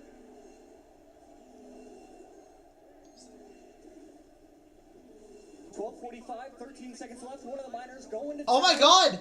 Poison again! Needs to defend it. Evo Snowball forced out. 975 bottom left, 911 top right. Pedro now in the lead with 3 seconds remaining. 1 second in. Poison wins it. How did Muhammad Light lose that? And that's exactly what he needed to do, AC. He shouldn't have been able to do it. Muhammad Light, I mean, he controlled the entire game. 4 minutes, 50 seconds. I mean, 4 minutes and 50 seconds of the game. How? I don't even know how that happened. And it felt like he was completely off the rails defensively there for several dozens of seconds there in that final minute. Defensively and offensively. Yes. He had no opportunity. The Evo goes from it was dominating the map. The Evo Skelly's got no value. Every time he plays it, he's getting offensive poison pressure. So I don't even know how Muhammad will hopefully actually win the whole thing. Hopefully he'll win 2 more of this match. They have such a quick understanding of the game. You know, a lot of people are going to struggle once it hits triple elixir because you have to make so many more decisions. These players are so smart that Pedro, he can outplay in the triple elixir against anyone, including Muhammad Light. Muhammad Light burns the Goblin Hut, burns the Evo Royal. I don't even know how Muhammad Light did that. I mean, I don't even know how Pedro did that. So much this weekend. We still need Muhammad to win. I don't want to say, go all in type deck, but this is definitely one where Mo would like to have taken a W. Yeah, just unfortunate. Let's take another quick look at deck number 1. And this is where it all started well for Muhammad Light. We thought he was going to be able to jump to a 2-0 lead after this. It was the Hog Firecracker that really won him the game. It was just a brilliant job. And, you know, Pedro really responded well. After losing the opening set and to be able to come back, it says so much about Pedro. Yeah, absolutely. And you know what? That's really what he needed confidence-wise as well. When you talk about how rough that first set was against Sub, now coming into Mo, drops game number 1. Oh my god, it keeps telling Muhammad. Bread and butter to reset things. Now we're in a 1-1, best of 3. Obviously, a lot of cards are out now for both players, but this is a great moment for Pedro to reset the balances and try to take this set. I mean, it really does feel like all the momentum has shifted. At one point, we were thinking, okay, Muhammad Light goes to 2-0. You know, Pedro's lost 5 out of 6 games instead. Now it's just 4 out of 6 games. It could be anybody's match. I'm just so impressed with the resilience from Pedro. It is so difficult, and I feel like it's very clear to the audience, but I need to reiterate it. It is so difficult to come back in these moments. There's something about even when like 2 people are spectating you in game and you start making mistakes and you're like, I don't know who's watching me, but this is embarrassing for me. Now when you're talking about being in front of a room of hundreds of people that are hanging on every move you make, every misplay, every moment of greatness, there's explosions in the room here. So you have to imagine that pressure is just absolutely Imagine, I insane. mean, I cannot imagine Muhammad Light doing that. Speaking of that, I will also be live next month for Brawl Stars World Finals, but it'll be on my actual channel, so yeah. Shout out to the crowd here. Shout out to the people that dressed up at DreamHack Atlanta for our CRL 2025 World Finals. We love seeing you guys here. Make some noise as we're getting ready for game number 3. The only difference between having 2 viewers and panicking and losing that game is that the next game I'm only going to have 0 viewers. And so all these spectators, they're going to be wanting to watch. It doesn't matter if you lose 2 in a row. You got to watch. You got to see what is happening here. Here we go. Game number 3, lower bracket finals, 2025 World Finals. Okay, come on. Oh, and he has Cannoneer. Maybe even a mortar mirror matchup. Ice Wizard to respond to the mortar, minions to help out, and the Skeleton Barrel almost explodes on top of the Ice Wizard, but it's still going to be a... He gets Skeleton Barrel. Be a shot. Wow, just in time. And Pedro looking like he's running the deck that Mo created, while Mo is running the deck that has been very popular here on ladder. And that is a big spend by Pedro. That ability is going to clean things up, get some good damage on tower. Yeah, zapping away, killing the Berserker, gets the tower down to 20. Okay, Ice Wizard, nice. And it's a very close game. Then he gets a Skeleton Barrel. These mortars, and the Cannoneer is Wait, going to they said that Mo is playing a deck that is already popular on ladder. The tower down to 2107. 2391, 2107 in a mortar matchup here. It's very interesting that Pedro has played a lot of mirror win-con matchups in these best of 5. Started out with Sub going back to back. Now here with Mo. Game 3. Ooh, he gets Goblin Gang? Yeah, Goblin Gang. Okay, but then he gets Cannon Cart. I haven't seen Cannon Cart in a long ass time. Ooh, Boss Bandit. Oh, he gets Goblin Stein there. And Boss Bandit there. He was too slow, but that ability should get a decent amount of value once again as the Boss Bandit turns around, does not dash to the Doctor. It's dang close. It's gonna be dang close again. Ooh, he has Berserker down. 1957, 2066. The only grace he has is the fact that the Cannoneer Tower starts with less HP. That's an issue. Trying to take out the minions, and that's exactly what's going to happen. And Muhammad Light doesn't have a lot of elixir. Ice Wizard going to be forced out. Does he have the fireball? He does. Ooh! But then he gets Goblin Game, which he splits. Considering he's the one that made it popular this weekend. And right there, Evo Skeleton Barrel. Oh my god! A good E-Wiz push right there. In response, and a defensive mortar forced out as well. How expensive that Boss Bandit is and how it dashes all over the board. Not really a great distraction for an opponent's mortar. So Pedro forced to use a mortar of his own defensively. I feel like they've had some good defense here. Well, Pedro has some good defense here. It doesn't matter that the mortar's out, you still need to take care of the Goblin. It looks like Muhammad does have more damage on Pedro's tower than Pedro has on Muhammad's tower. But it could be close again. Barrel gets in front of the E-Wiz there, Boss Bandit in. Cannon Cart plus Cannoneer doing a good job cleaning everything up. Dashes to the wrong side. And I don't know if that was an overspend by Pedro. We'll see if he can defend here. Yeah, it felt like he didn't. He might have spent a little bit. Those activated abilities, Skeleton Barrel popping on the right side. Skeleton Barrel, but he does good with the log. On the left, and he needs something here to clean up this mortar. Even mortar. Distracting enough. His mortar will distract. Cannon Cart comes down. Never what you want to see when you're running mortar. And right there, we should see an Ice Oh, good Wizard Ice come Spirit down. play. That's exactly what's going to happen. I'm A not really Ice Spirit, Ice healthy Wizard. mortar on the left side, and it's going to force out a defensive Goblin game, but not before he gets 2 shots, and not before it allows Muhammad Light to get aggressive again. Another mortar down. Muhammad is getting good aggression here. Pulled out of range in just a second. Definitely getting some good tower damage. Mortar comes down just in case for Pedro to play some defense. 18. Oh, he spawns E-Wiz. Separated by 200 HP. That mortar will take the lead on the left-hand side if it's left undefended by Pedro. Wow, and again, Muhammad Light forgetting about the mortar, just going in aggressive with his Goblinstein, and it's going to set himself up for another Evo mortar on the left, plus Skeleton Barrel. Evo mortar almost locks again. Pedro gets his defensive mortar down just in time. Oh, he is so defensive. Oh, he is pretty defensive. It's real close. Muhammad is going to win this, I feel. I definitely see Muhammad winning this. Sometimes the best defense, AC, is just a whole lot of offense, and that is exactly what Mo's trying to do here. Pedro really... Ooh, good damage! Good damage! He takes some damage from some of the Larrys as well. 1787, 1321, 20 seconds remain. At this point... Oh, dang, he's getting some good damage. Okay, Evo Skeleton Barrel. The Ice Quiz does come down too low. 10 seconds left to the Fireball. Can he get back to Fireball log? Oh god! 5, 4, 3, 2, 1. Arrows come down. One of the Skellies. Yes, it's so close! Oh, let's go! With 23 HP! An insane nail biter between Come back! takes the advantage. 2-1. Let's go! Let's go! Holy! Singular skeleton. The Cannoneer, it knew its job, it knew its priorities. I gotta take that little guy out.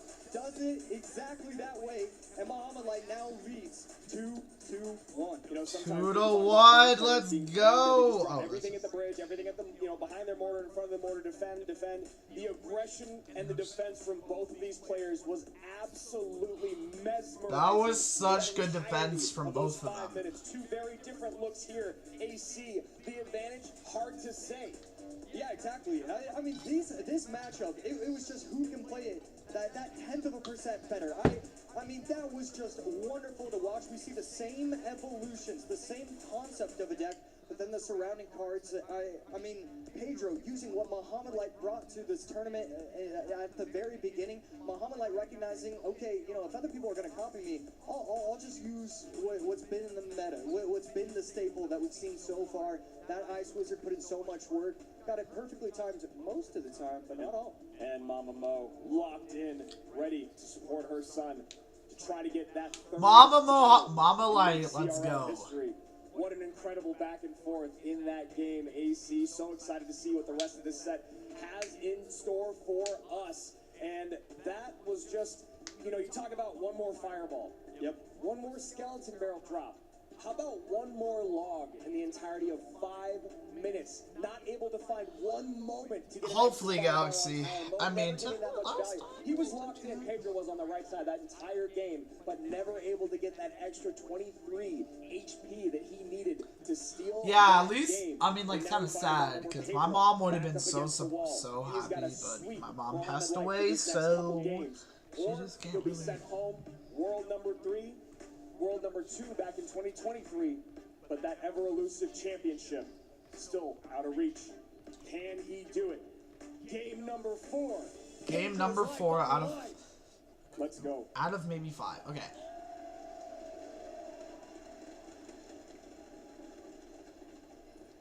He starts with Bats and Skeleton both split. And he gets Miner, but then he has Skeleton King. Ways to see your opponent start. Seeing Mo play a bunch of cards and a Miner. Tesla. Ice Wiz, Snowball, Evo. Might be good defense here. Part of the Skeleton King. Mo going straight control here. Imagine we're going to see a rocket. There's the log. Can he do what Pedro did to Sub in the last set? Yeah, and I could be completely wrong, but I'm thinking Mo has a great matchup. The Dark Prince always going to be able to clean up the drills very nicely. Bats get on top of the tower, and these little small mistakes, these tiny little errors are going to add up quickly. The Rockets at the very end of the game, knowing Mo, he can cycle 3 rockets in 20 seconds, so you need to get that damage advantage, and so far, Mo starting off strong. And if Pedro also has the rocket, and it's constantly defended by the delivery or Dark Prince, that rocket is nullified. AC, obviously you get the damage on tower, but the idea is to also... I think, yeah, he does have a matchup right here. Large of a negative trade. I saw someone from Heisenberg's chat say that. Yeah, I feel like he's definitely going to win this here. Log plus delivery, and really plus Evo Tesla. Nice Dark Prince play, but then he has Snowball. Evo Snowball. He can go with an early log because he has so many options. The Skellies even can be a hard counter. Skellies plus log, defending very nicely. Pedro just struggling right now. Yeah, Pedro probably trying to do a whole lot of math in his mind to figure out how on earth do I play through this matchup. Mo on the other side has the luxury, as you said, AC, of a phenomenal matchup. So many responses. All he has to do is do what he does best. Play those Teslas, send in the miners, and defend better than anyone else in the world. It looks like it looks like I thought Pedro just had some good defense in there. Oh, okay, Dark Prince charging in. Oh, but then Pedro gets Royal delivery. More nervous in this game, knowing that he has the matchup, knowing that he should be sending himself to the to the championship game if he plays it perfectly. It's a really good point that you make there. It does seem like Mo is just a little bit like, I have this match. There's the rocket we're talking about. Dark Prince shield comes off. Great counter push coming in both lanes now. Definitely good counter push right here. Ooh, but then he spawns Ice Wiz. Late delivery here as the Dark Prince connects. No, a Skeleton King comes down. And now oh, and good rocket as well. Taking the lead by 1,100. 3 seconds away from overtime, and Muhammad Light just Sun and Death, okay. Game entirely set himself up. Oh, he got to Evo Witch right there. Oh, and Rocket. Rocket will get a little. Oh, but hey, he still has the lead. He still has the lead. Oh, he spawns Ice Wiz as well, and he spawns Miner, Skeleton King and Rocket. It will, and so this Miner is just gonna chip away. AC, it's a little early, but that shot right there from the rocket may have been the nail in the coffin here for Pedro. Probably that was it's done for Pedro. Another grand finals at CRL World Finals. Okay, Miner gets some good damage, and he gets some good damage. Oh, he spawns Royal Delivery. Oh, and Rockets. Oh, and that's it for Mohammed. Mohammed gets into the grand finals. Woo! 2 championships under his belt, and now returning to the grand final stage is the greatest of all time. Now on to the best matchup that you could hope for after playing through a nail biter of a game 3. Mo Light does it again. We didn't even tell him that he needed to snipe. That was never the plan. All he has to do is get 50-50s. It just feels rude to get that kind of matchup in game number 4. And you talk about coaching, and I know that Alan's out there screaming, so we're going to shut now it's Cal Sub versus Mohammed Light. The best coaches in the world for the most important game of your career for Pedro, and you come into the worst matchup of your entire tournament. Great job there by Mo and Ian. AC, I am going to make you do the impossible task of figuring out any way to do any better than Pedro did. That was okay, so, gameplay-wise, what I would have done is... All right, I'll stop you right there. There's no way. Yeah, there's no way. I thought what he did was great. I thought he was trying to get in Evo snowballs. He was trying to do everything possible. There's just too many options. The Skellies plus the Dark Prince plus the Lock. Those 3 in tandem, you're not ever getting past Mo. We've been talking about that drill. Alright, we're down to the last couple. We got Cal, we got Sub versus Mohammed Light. The first round bye. He goes 2-0 over Lucas X Gamer. Then takes down Adriel 2-1, one of the hardest tasks of the entire tournament. Then gets beaten by his best friend, sent to the lower bracket. Then just like that, sent home by the goated one in Mo Light. And then there were 2. $100,000 to one, $200,000 in the crown to the other. Sub versus Mo Light in a potential back-to-back grand finals. Sub has to be feeling pretty good, though. I feel like you're not really all that worried. You know Mo Light is great. You know he is. But really, what he showed today and what Mo Light, I mean, it was 3-1, 3-1. So, you know, there's nothing that he did that Sub didn't do as well. And so I feel like that has to be a pretty good sign for Sub. The only man to beat Muhammad Light this entire weekend is the one he's running into in the grand finals. As we talked about before, Stats Royale was this place where Mo ran into someone, you know, in Pedro. That was a rematch there. Sub has obviously ran into Mo many times in their career. Favor has always gone basically to Muhammad Light. Sub trying to rewrite the script. And my goodness, if you didn't catch all the action live, let's take a look back at that beautiful best of 5 here.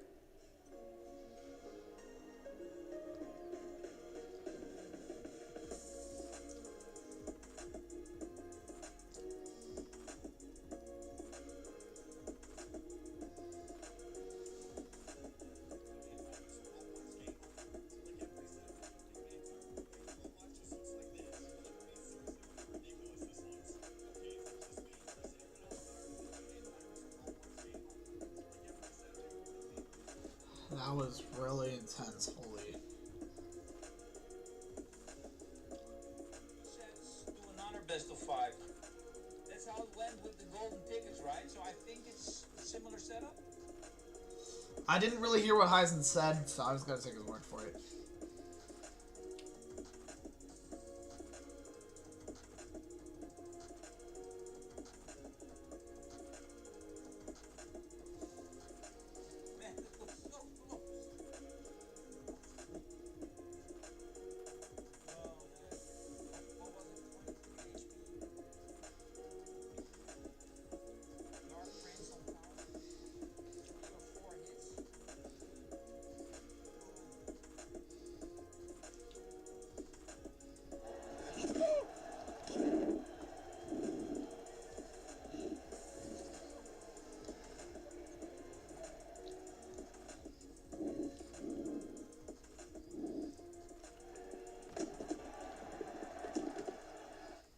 We're here at CRL World Finals 2025 at DreamHack Atlanta. Check out this crowd, just absolutely wild. The best we have ever had. I am so pumped for day 2 and day 3. What is up, Atlanta?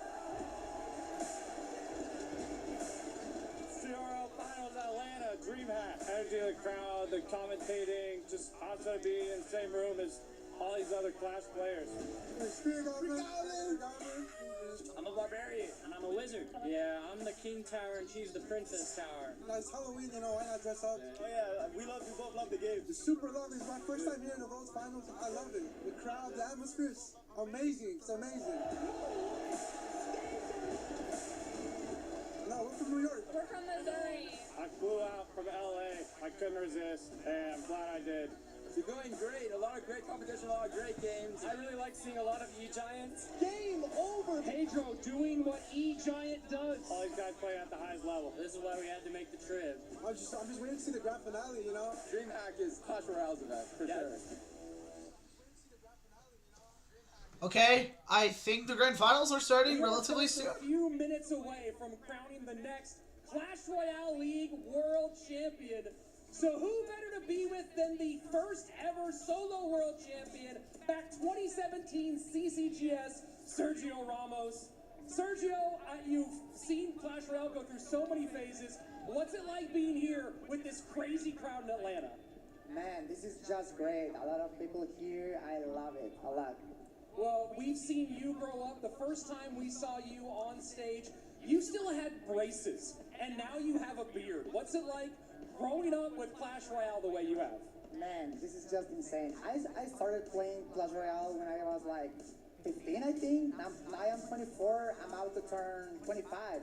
Just insane. I didn't think I was going to play that much, but I don't know. Maybe I will turn 50 and still playing. Who knows? So we might play for another 25 years. That's the idea.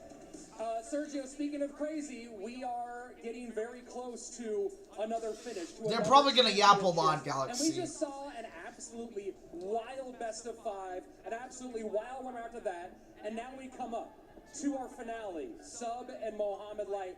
I got to put you on the spot. Who do you have for the 2025 World Championship? Man, this is so hard to say. Like, Mo, for me, he's just like the best player ever. He's just like, he's so talented. He's those like disciplined. He plays, I don't know, a lot, like 10 hours per day, a lot. But Sub, I don't know, like he's just great. But if I have to say some, like if I have to pick, I would say Mo. Well, there you have it. Yeah, it's gonna be Mo. World champion picking Muhammad Light. We'll see in a few minutes who is the 2025 world champ.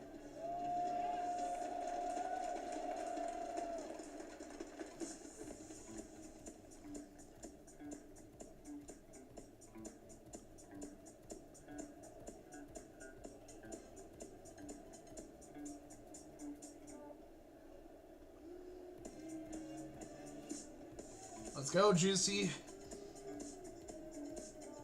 Hundreds of millions have tried, only 2 have succeeded. Thousands of hours of training have led up to this moment.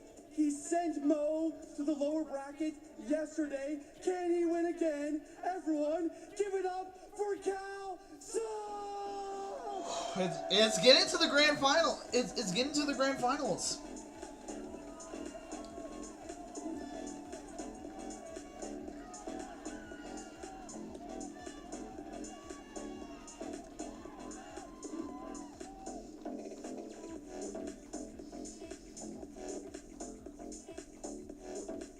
He's a man who needs no introduction. He is going for his 3rd Clash Royale League World Finals title. Round of applause for Mohamed. Mohamed! Oh, dude, I am rooting for Mohamed all the way.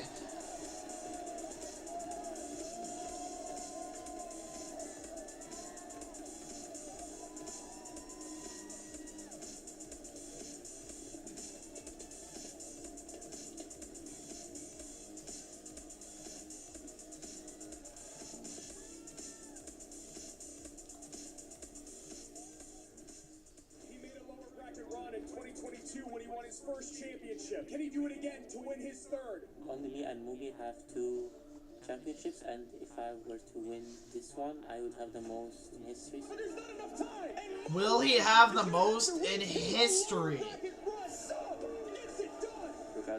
I imagine he actually takes the dub.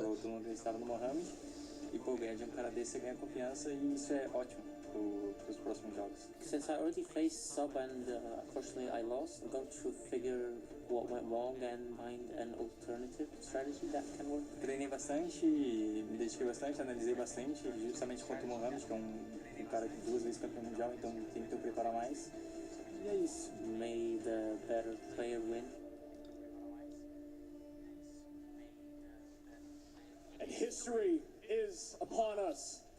Either a first-time, 3-time world champion, or the first ever Brazilian world champion. And Rich, we're back on the desk for grand finals once again. It's so great to be here. This is one of my favorite moments you and I get to have every single year, where we get to commentate the biggest moment in Clash Royale. And how does it get any bigger than this with the skill level we've seen from these two? Mohamed Light is putting it on the way we know that he can in the lower bracket run, and on the other side of things, Sub has been just, we've known how good he is. He has the most... Oh, 20 seconds until the last couple matches. I mean, is this the last match? I think it's actually the last match. As a world championship. And he got second twice, you know, being the underdog. Everyone had doubts about how good he actually was. Well, you got there on points, but you didn't win an actual monthly final. You didn't get it through the LCQ. And I talked to Sub, you know, when we sat down for an interview, and he said, fingers crossed for Mohamed Light. I mean, we all know. He was the strongest player. He was able to do it all year long, which we know it's all about that mental fortitude, that perseverance. You get on this stage, you never know what's going to happen, and Sub has played through adversity all year long. I mean, are we really surprised? That might be the most important skill he has, is that he has played so well under pressure. Anyone can make big, great plays playing at home on your couch when there's nothing on the line, but doing it in front of these many people, the level of micro... They're really yapping today. He's had, it has been world class. 87% of us were wrong yesterday. 100% of the casters were wrong yesterday, and Sub upset the world. Can he do it again? one Can thing he left to do do on that? that I to-do don't- list, and that is to Personally, I beat don't think the he'll win greatest again, in the but we'll world have to in see. one best of 5, because he does have a life to give. But we all know getting in an upper bracket grand finals reset against Mohamed Light is not where anyone wants to be. It just brings so many problems into your head. You go, hey, I had it right there. This cushion, this feeling of maybe it's all going to be okay. The security blanket goes away, and it's just you, your device, and the guy across from you. That gets scary. And honestly, you get that deep into the deck pool, and you have to start innovating what you want to bring out, when you want to bring it out in the second best of 5. And we just saw Allen pick apart those decks from Pedro, especially in that final game. When you look at that matchup, I mean, that's a 90-10, that's a 100-0 matchup, and that is all Sub wants to avoid in this next best of 5. And of course, you mix that deck picking with some of the traps that Mohamed was laying during that game, and you're just, GG, well played, good luck next year. And that's such a great way to put it, as the traps that Mo laid. Let's see what the audience said about this grand finals. Were they swayed by the great plays from Sub? He gained a percent or two.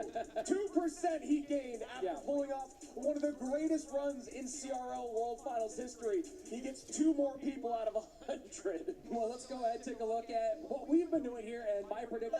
I don't think anyone's surprised. I'm going Mohamed Light. Again, it's hard to pick against him. We've said this a million times. I'm not doing it here at the World Finals. Yeah, I really don't. This is the one where I could go either way, but I also went with Mohamed Light, and I truly believe if we do have a reset, then it's 100% towards Mo Light. We all went Mo Light across the board on the casting desk, but I've been wrong a lot this weekend, and we were all wrong yesterday when they faced off for the first time in that 2-1 win by Sub. And that's been the big thing, is the noise here has not mattered to Sub at all. He's tuned it out so well. He's been calm every time I've seen him in the hallways, at the hotel, here at the convention center. He's done a great job of putting those blinders on and staying focused on the task, and that's what he needs here today to beat Mo. Such a great thing to point out. Every time you run into Sub, you don't know if he won or lost. He's just the same. He's consistent, like he's been all year long. You and I have always been people that celebrate the emotionless players on stage because of what it brings when you don't get your emotions involved in matches like this, in moments like this. And both these guys are nails when it comes to nerves. And you see there what we're playing for, the crown. Only one can wear it. Who will be the 2025 Clash Royale League World Champion? Sub Mohamed Light, $200,000, and the title starts now. Here we go. It might be reset after, but we'll have to see. DreamHack is ready in Atlanta. They want to know. Okay, starts with Algar. He starts with Goblin Barrel and defensive mortar. I think it's defensive. See him going back to the well in game 1. Curious which version it's going to be. Firecracker, okay. Will it be the Boss Bandit version? There's many versions out there with Mortar and Evo Barrel. Looking more like it could. But Berserker also shows up in a lot of those decks. Yeah, Berserker is certainly having a coming out party here at this competition. That's crazy. And Boss Bandit does come in, but with the change of the barrel, usually the log fireball combo. Again, this is a best of 5. You've got to do stuff like that if you want to be in a good position down the line. Boss Bandit setting up in front of the skeleton barrel, doing some tanking for a moment. Gets the cannon off, pulled towards the King Tower, but the dash back to avoid the activation.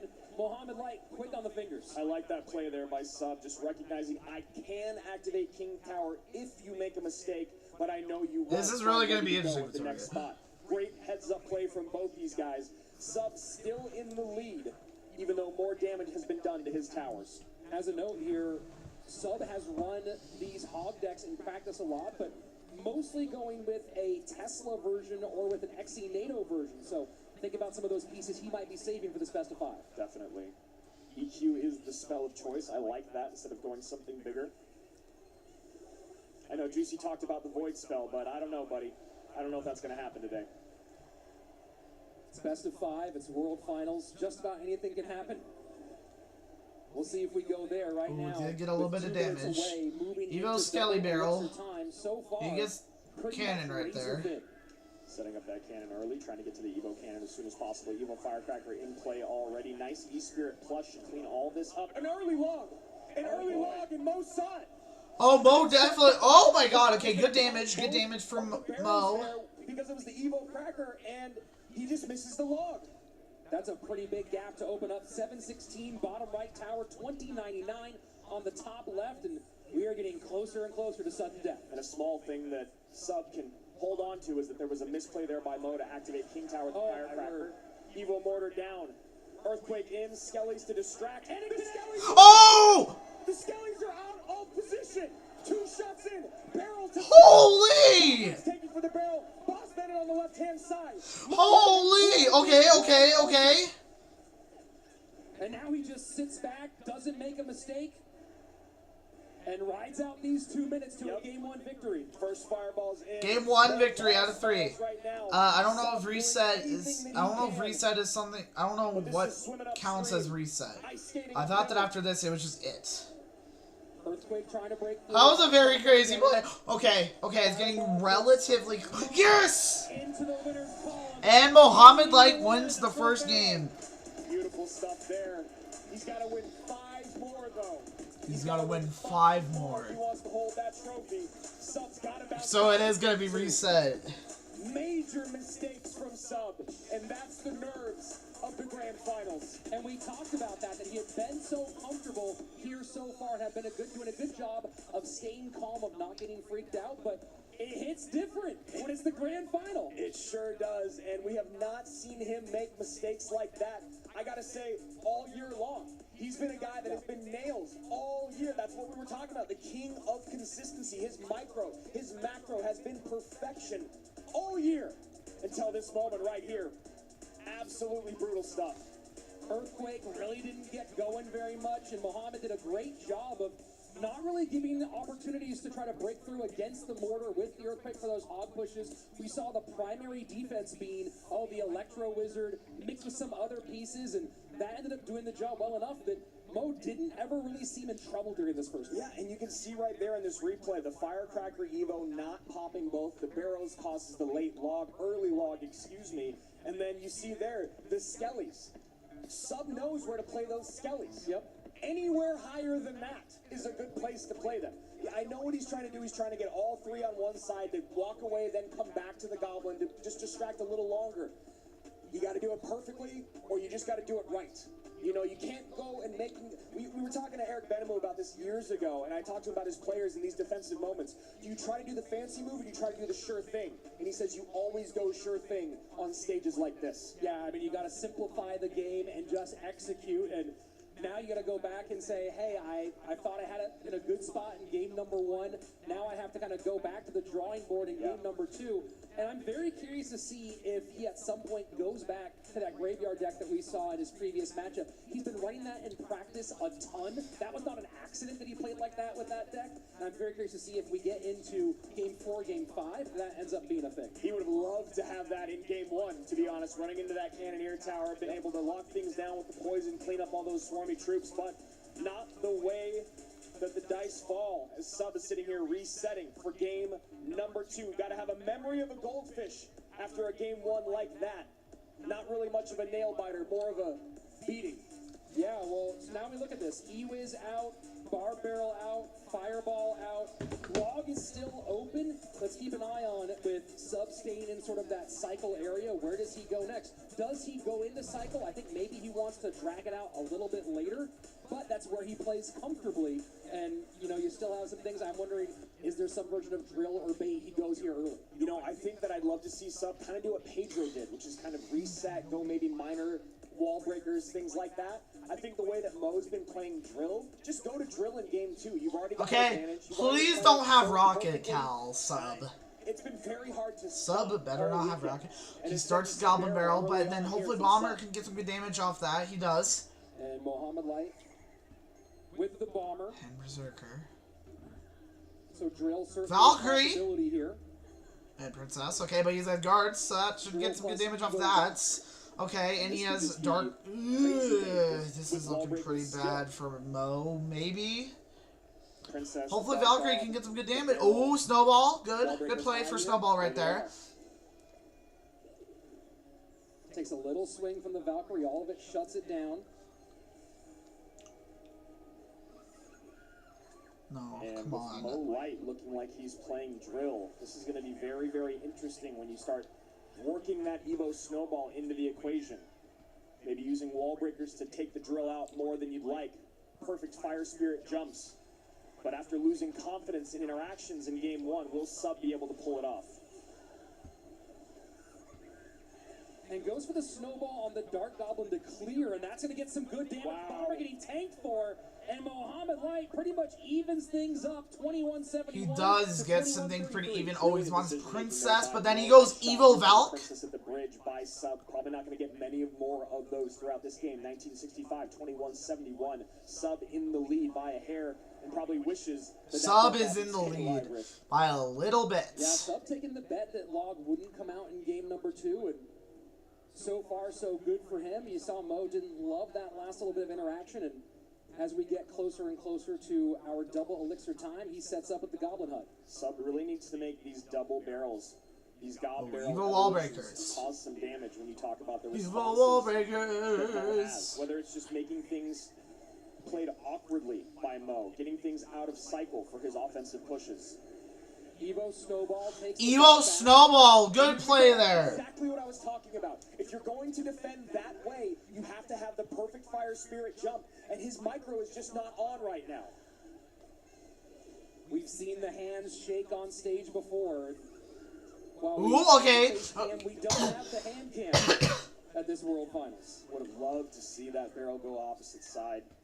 Have the real goblins on the left-hand side with the tank. Instead, pretty clean defense, 1845 to 1822. Oh, good Evo Valk, good Valk, good Valk. Off here for Sub as he now puts both towers under 1900. And trying to get some princesses on the board, but giving poison value is Sub. Dark Goblin drops. How do I feel about Squadverse getting deleted? I wasn't surprised about it, but I'm also kind of feel bad for all the creators. But overall, I didn't really think much of it because I didn't really play Squadbusters. Some more drops to cover, but damage done. 15-8, 15-50. I just feel sorry for all the creators who put a lot of hours in that game, like especially Sir Claz. Holy. Has got to lock down his interactions yesterday. Keep in mind, if it's super tight as we get late, Sub will have to get on tower. Mohamed Light does have direct spell damage. And Princess stays alive a little longer than Mo would have liked. Dark Goblin also. And now Princess here to help clean up this gob hut. High Valkyrie to block. Beautiful stuff here from Mo. Oh, Evo Snowball. Good play there. Everything back. Bomber to try to cover on one side. Guards on the other. And does not allow the wall breakers to connect, but damage on the left-hand side is massive. Yeah, down to 12-21. Real goblins do a lot of damage. Ooh, Sub is winning. Valkyrie on the other side to protect the Dark Goblin. Sub turning the pressure up, building some confidence. That should go. Okay, it looks like Mo has had a lot of cards here. Please, Mo, I need you to win. All of our money is on you. And just going to eat some of that. No, he does not. Last second Valkyrie. 42 seconds. 42 seconds for Mo to switch it up. Sub have the lead, but he has both lanes, and that's going to be huge here. Is he can go opposite, but he can also, if he has to, he can win in that right-hand side. And I love what he's doing with the princesses here, Rich. You know Mo wants to poison the right side, so make these princesses take over the board. Control. Oh! Oh my God! Goblins on the right-hand side take it down to 1280. Oh, and he spawns poison again. Come on, come on. Okay, it's getting real close. Pressure, pressure, pressure here from getting some good pressure. Back on offense. 5, 4, 3, 2, 1, and Mohamed wins again. Mohamed Light. Let's go. Takes a 2-0 lead. So freaking close. Insane pressure from the Brazilian. So freaking. Starts recognizing the stack of princesses late, knowing Mo has to go poison right-hand side. Let's go. And then the last second defensive drill, you see him go. Holy. I mean, that was as smooth as it could be. And you saw two things there that we talk about maturity at the end. is, you know, we talk a lot about how you don't want to have to use the Evo Snowball on defense. It means you're not getting that offensive damage. He used it to buy himself enough time to reset. And then the drill on defense as well. He knew, hey, you cannot get directly on my tower unless I let you. I have the lead. I'm locking it down. It's so easy to lose a game when you feel like things are going your way. You're in the lead. You can race to the finish line. Mo holds for pause, recognizes, like you said, I need to reset. I need to slow things down. I need to spend my elixir defensively. I've already got the lead. As long as he doesn't get more damage in, I will win this. And that's exactly what the Pharaoh does and takes 2-0 lead here in our first upper bracket grand final, our grand finals here. And this is where Sub needs to figure out how to quiet that little voice in the back of your head, the one that starts saying, oh my God, I don't know if I can do it. Am I ready for this? Can I work my way out? That voice has to be strangled and buried at this exact moment. And you know, you could start to see it in his gameplay as that game kind of evolved. You could see him getting better with his micro interactions. You could see him kind of understand what was going on all across the board in a macro sense. But the problem is he just gave up too much too early on. Molite saw it. He saw blood in the water, just like a shark. He goes after him relentlessly. And then he goes, okay, Sub, you started to clean some stuff up. Let me now slow down, as you said, reset, play some better defense. And it was just beautiful stuff here from the Goated one. Yeah, I mean, he took care of business as you expect. And now we get into this real question as, hey, if Sub is going to win in this first best of 5, he has to win in the championship rounds, in Game 4 and Game 5. And we talked about this in the best of 3s, where you're looking at kind of that rhythm of typically it's going to be one cycle deck and a couple of big, or one big and two small. And in this case, he now has 3 ahead of him. He's gone cycle twice. Yeah, and that control deck, that Dark Prince Tesla minor rocket deck is just lurking in the wings, my lord, if you will, knowing that it's going to be near impossible other than getting another minor control deck basically against him to defend that. Or maybe that's when you bring out Graveyard, right? And maybe just fares a little bit better. Obviously, drill the There's only one more win needed for Mo. At least maybe if you can minor, you can meet him in damage. You can go that control against each other. Or if you can get Graveyard in, you at least have a way to get more damage on tower than those drills that were completely useless in the last set. I love that you used lurking for that minor rocket deck, because now that we've seen the rhythm he can get into it, it feels like it's about to call Sub at home and say, what's your favorite scary movie? And honestly, if I'm Sub, I gotta be scared of that deck. Because Mo's got 2 lives to give, and it covers so much because it just relies on him doing what he does best. Muhammad Light, which is defend. One more, I'm not sure if reset is happening. If reset happens, then we have 4 more. Sweep in our first grand finals. Or will Sub be able to turn things around?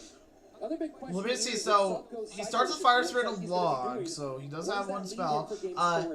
And he has Evo Tesla, so that should be good. The championship rounds, now that we're 3 cycle decks down. And we see the Tesla and Log Gets out Cannon Cart down. Looking like it could be a version of Mortar here from Sub. Okay. Goblins. Based on Saladin King. Okay. Firecracker, though. And he has Evo Firecracker. So that's a pretty decent Evo. If Sub had, like, arrows, then he'd probably be cooked. Then the Firecracker would probably be cooked. But I don't think he has arrows. And he has Mighty Miner. Skellies, and you see him going, alright, I had to do that. Looking like he could be going to Hog Rider.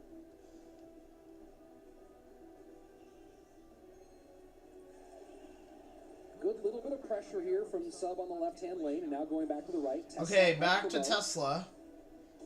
Still haven't seen what the second Evo is from Sub. What is this? Second Evo. Goblins and Goblin Gang? Ooh, they just took all of it. Survives. Beautiful interaction there. Hog, okay. Mortar! So spell-wise, what's Mohammed got going on here? Obviously, Earthquake is one you would think of, but Lightning open as well. And there you go. And it's Lightning. Comes down in the back there. Mo at 2766. The one nice thing is the he has Evo Skeleton Barrel. Stack cannon cards one side. But Evo Tesla just takes it. You can defend your mortar a little bit more. You get a little more aggressive with mortars because you have the cannon card there that can break down, but Fire Spirit, okay. Oh, hopefully I get some good damage. Yeah, like, took all the bats. And those are 2 very difficult things to do against Mo Light. Middle mortar. Okay, gotta use some Mighty Miner there. And Firecracker as well. Could have been a King Tower activation. Thankfully, it wasn't. Lightning value there. Maybe trying to bait it out of Mo, and he does take it. Good lightning. Good lightning. Some big hits. 2 from the Hog, I believe. Oh, it stops the second. And now the mortar down. Evo mortar in play. Fire Spirit. Wow. Perfect timing on that Fire Spirit. That goes down just in time. Skelly Kings in both lanes. Evo Firecracker trying to work on the defensive side. Mortar still at about a third health. He needs his arrows to get rid of that Firecracker right now. Does sub. Not able to do it. Mortar off the board. No damage in. Can this lead to some good damage? Oh, a King Tower activation. Firecracker's splash goes to the other side. Light still has both lanes at his disposal. Sudden death overtime.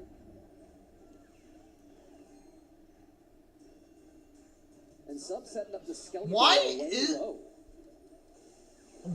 is the overtime music hit so different? Every time that cannon card's in the back, I'm going to take the lightning value. I don't care what lane it's in. I don't care which tower is lower, at least right now. 90 seconds remain in overtime. It's 90. Yeah, it's going to go into triple soon.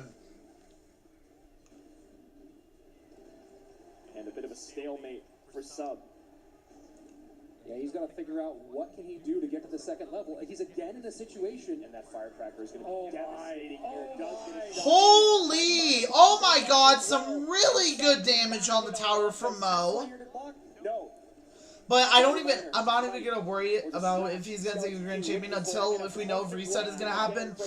But a shot does get in. Late ability, and that's going to be very little damage. I actually know it's going to be reset if he wins this last one, I'm pretty sure, because then it'd be 3 in a row, so I'm pretty sure it would be reset. Yeah, that arrows feels like a late gasp there, as there was just one little ghostly skeleton there. Okay, good use of Hog. And, please, Hog! No, okay. It's Mo. Mo 100%. He's not even going to get to the push. Mo Light trying to break through an ocean of goblins. It's... Oh my god! It is so dang close! Oh, that's a good push from Sub. And going for the block is Sub. Now maybe going to drop goblins in the back. Oh my god! Sub is having a crazy comeback. And there it is. Yes! Let's go! Let's go! Holy! Sub standing on stage, still wondering. Woo! 3 up, as you said, and 3 very quick down from the go. Is it reset though? I'll have to see. One of the things about this deck that I find is very difficult to do is when you play against someone that understands a macro matchup, it's so difficult to get damage on tower. If their deck is defensive at all, you are relying strictly on them to make a mistake, and that's not something Mo Light does. At least the boss bandit version forces you to make He was so locked in. Mohammed Light was so locked in, bro. He was too locked in even. In the game for a very long time, very controllable. GG. Okay, they haven't talked anything about if he's actually going to win, so I think it's reset now. In a row where he kind of forces himself, it's tower or die, right? And game number 2 didn't have anything to get direct damage on tower. Game number 3, he just has the arrows. And those arrows will do something, but you're not going to get much there at the end. So you start getting deeper in that game, you start falling behind, and you start panicking. You start trying to make big-time plays. And we saw a few times he put Mohammed under pressure, but Mo was just so comfortable, so ready, sitting back there, and he used it to just press the advantage to get that win. And just nothing for 3 games here from Sub. Just felt like he was on his back foot the entire time. Mo had his number from the get-go, and in case you're new or unfamiliar with our format, wondering maybe why this is not all over, we are now in our grand finals reset. There are at most 5 more games in the 2020. Okay, we are in reset now. For that 3rd title. And this is it. This is it. Just going through everything I've ever done, looking at something. Do I need to get off the decks that I've played so far? Do I need to completely change directions?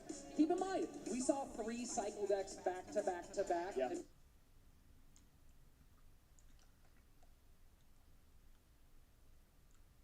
Mohammed Light was just covered. I feel like I missed some things. Bro, what is going on with my computer? Based off what just happened, just chill. Don't think about it. Don't think about what just happened. Do everything that you can to reset. You've played this game for tens of thousands of hours. There's nothing you can learn right now in 5 minutes that's going to change anything. He just needs to get back to his gameplay. You were talking about there was desperation moves over and over, micro mistakes over and over. He just needs to lock down and slow down. You know, there's the Mo Light effect of playing too passively, but there's also this new effect of, all right, I need to get hyper aggressive. And it works a little bit. We saw it with Sandbox yesterday, but this is still Muhammad Light. He is going to be able to, as we talked about, reset like he did in that game too. You've got to be able to get some damage in and then reset the pace. You can't run away with it against him. Well, you know, the other thing to think about that could be good for Sub here, and it kind of goes against Jose V's style as a coach, is just go for a hard matchup. Okay, this is the last match. This is it. This is it. I've all got it on Muhammad Light here. Those next few with an advantage. That's really, really hard to do. Oh, but it's 4 minutes until the next match. Okay. And as they're back there working on that, let's take a look at what just happened in our first grand finals. One more to go.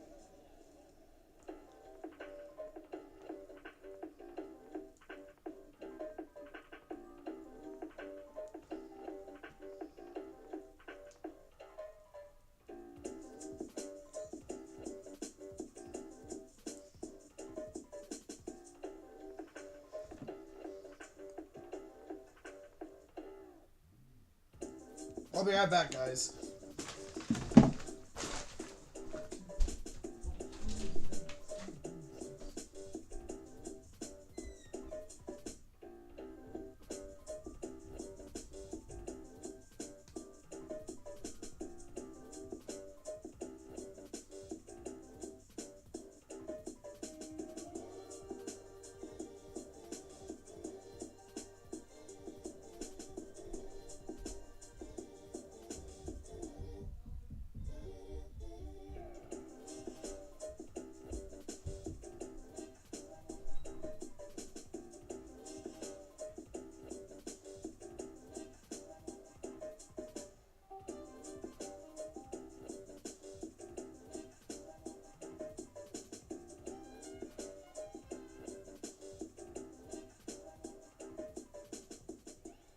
Rich Slayton here with the two-time and defending world champion Muhammad Light. Tell me about this year for you and how you view coming into World Finals. This year, I think it was probably the most difficult year for me because I think I did not do as well as I did in previous years, and hopefully I can defend my title this year. You and Mugi have traded off world championships, but you have a chance to be the first one to go for 3 and back-to-back. Does that change how you view things at all? Do you feel the pressure of that mounting?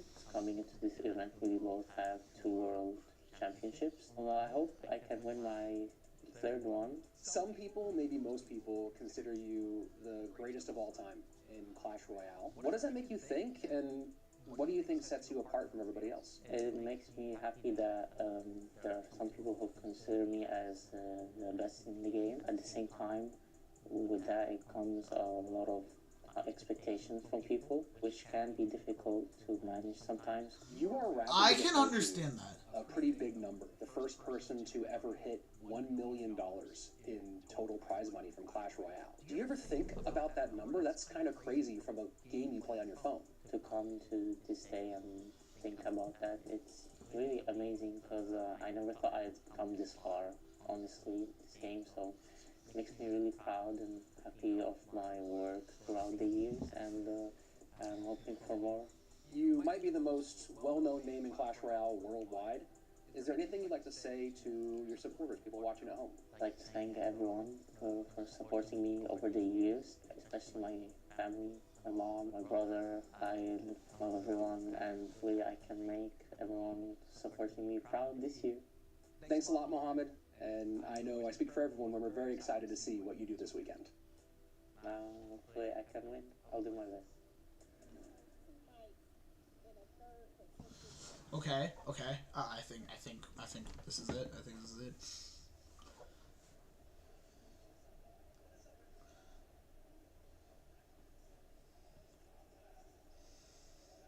This last match, the telestration here is going to be huge.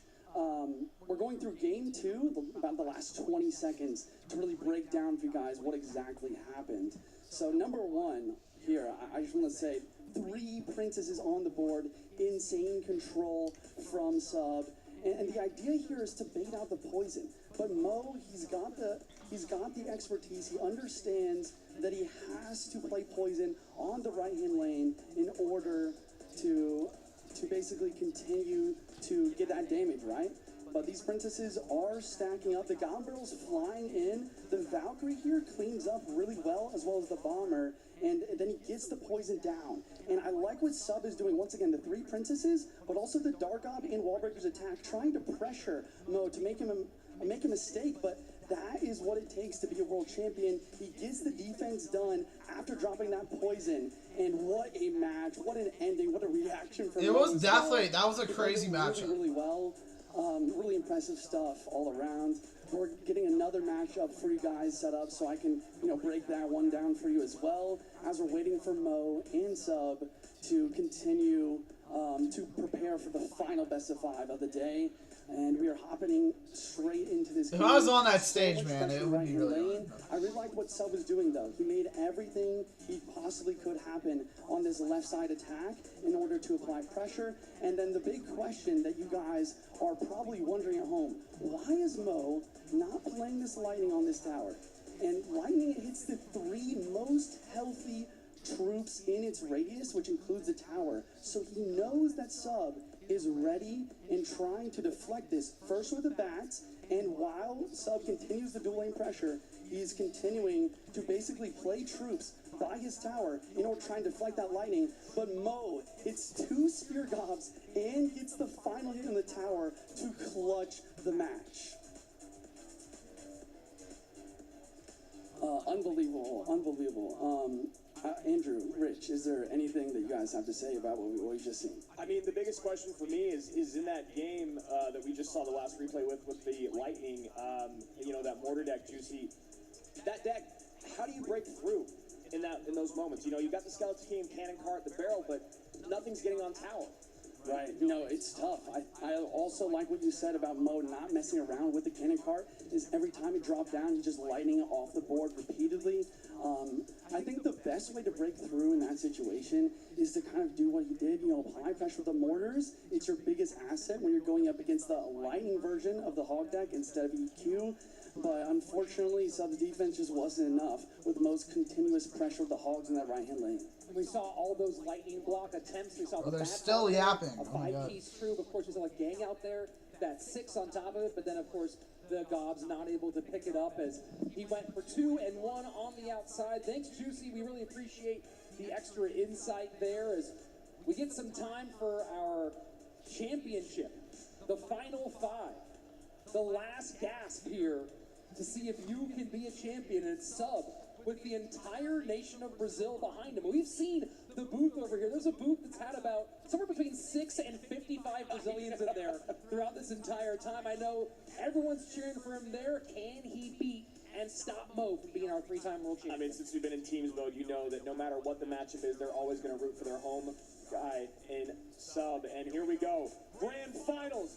5 games at most. CRL 5 games. Okay, here we go. Here we go. The first ever 3-time. Or can Sub take the championship home to Brazil? My money. Well, I didn't like put money onto it, but I predicted Sub. I mean, no, not Sub. I predicted Mohamed Light. That is already a horrible start for Sub. You talk about not letting the mortar lock on the Skellies. Dark Goblin comes in. It's the closest unit. Not the best start for Sub right there. That's wasted elixir. Then he has to overspend with the minions. Okay, Sub is just not playing well right now. Considering, look how many cards I really don't love Mohamed has on the board right now. To a cycle deck to open things up. I don't believe that mortar gets there. No, not with the Goblin Gang. There is an activation you can pull there. And Mo's done it during World Finals. Yep. It's interesting in this situation. We're talking about maybe looking for Sub to go with something heavy. He's not super great with P.E.K.K.A. Gob Giant, with E-Giant, with Golem. He's okay with things like Graveyard, the Lava deck. We might see him go Lava, P.E.K.K.A. Bridge Spam. Pack up bridge. But those big, heavy ones that are usually the massive swings, not really in his wheelhouse. Yeah, and you know, I do understand how strong they Mortar are. misses. Right now, He spawns tough to kind Dark Goblin. place and pray, as we say when we talk about heavy decks. You know, we always talk about outplayability with faster cycle decks, which is why you see subs. Ooh, okay. Boss Bandit gets him good right there, but they both have Boss Bandit. Ooh, okay, Goblins right there. Goblin Gang. Even better.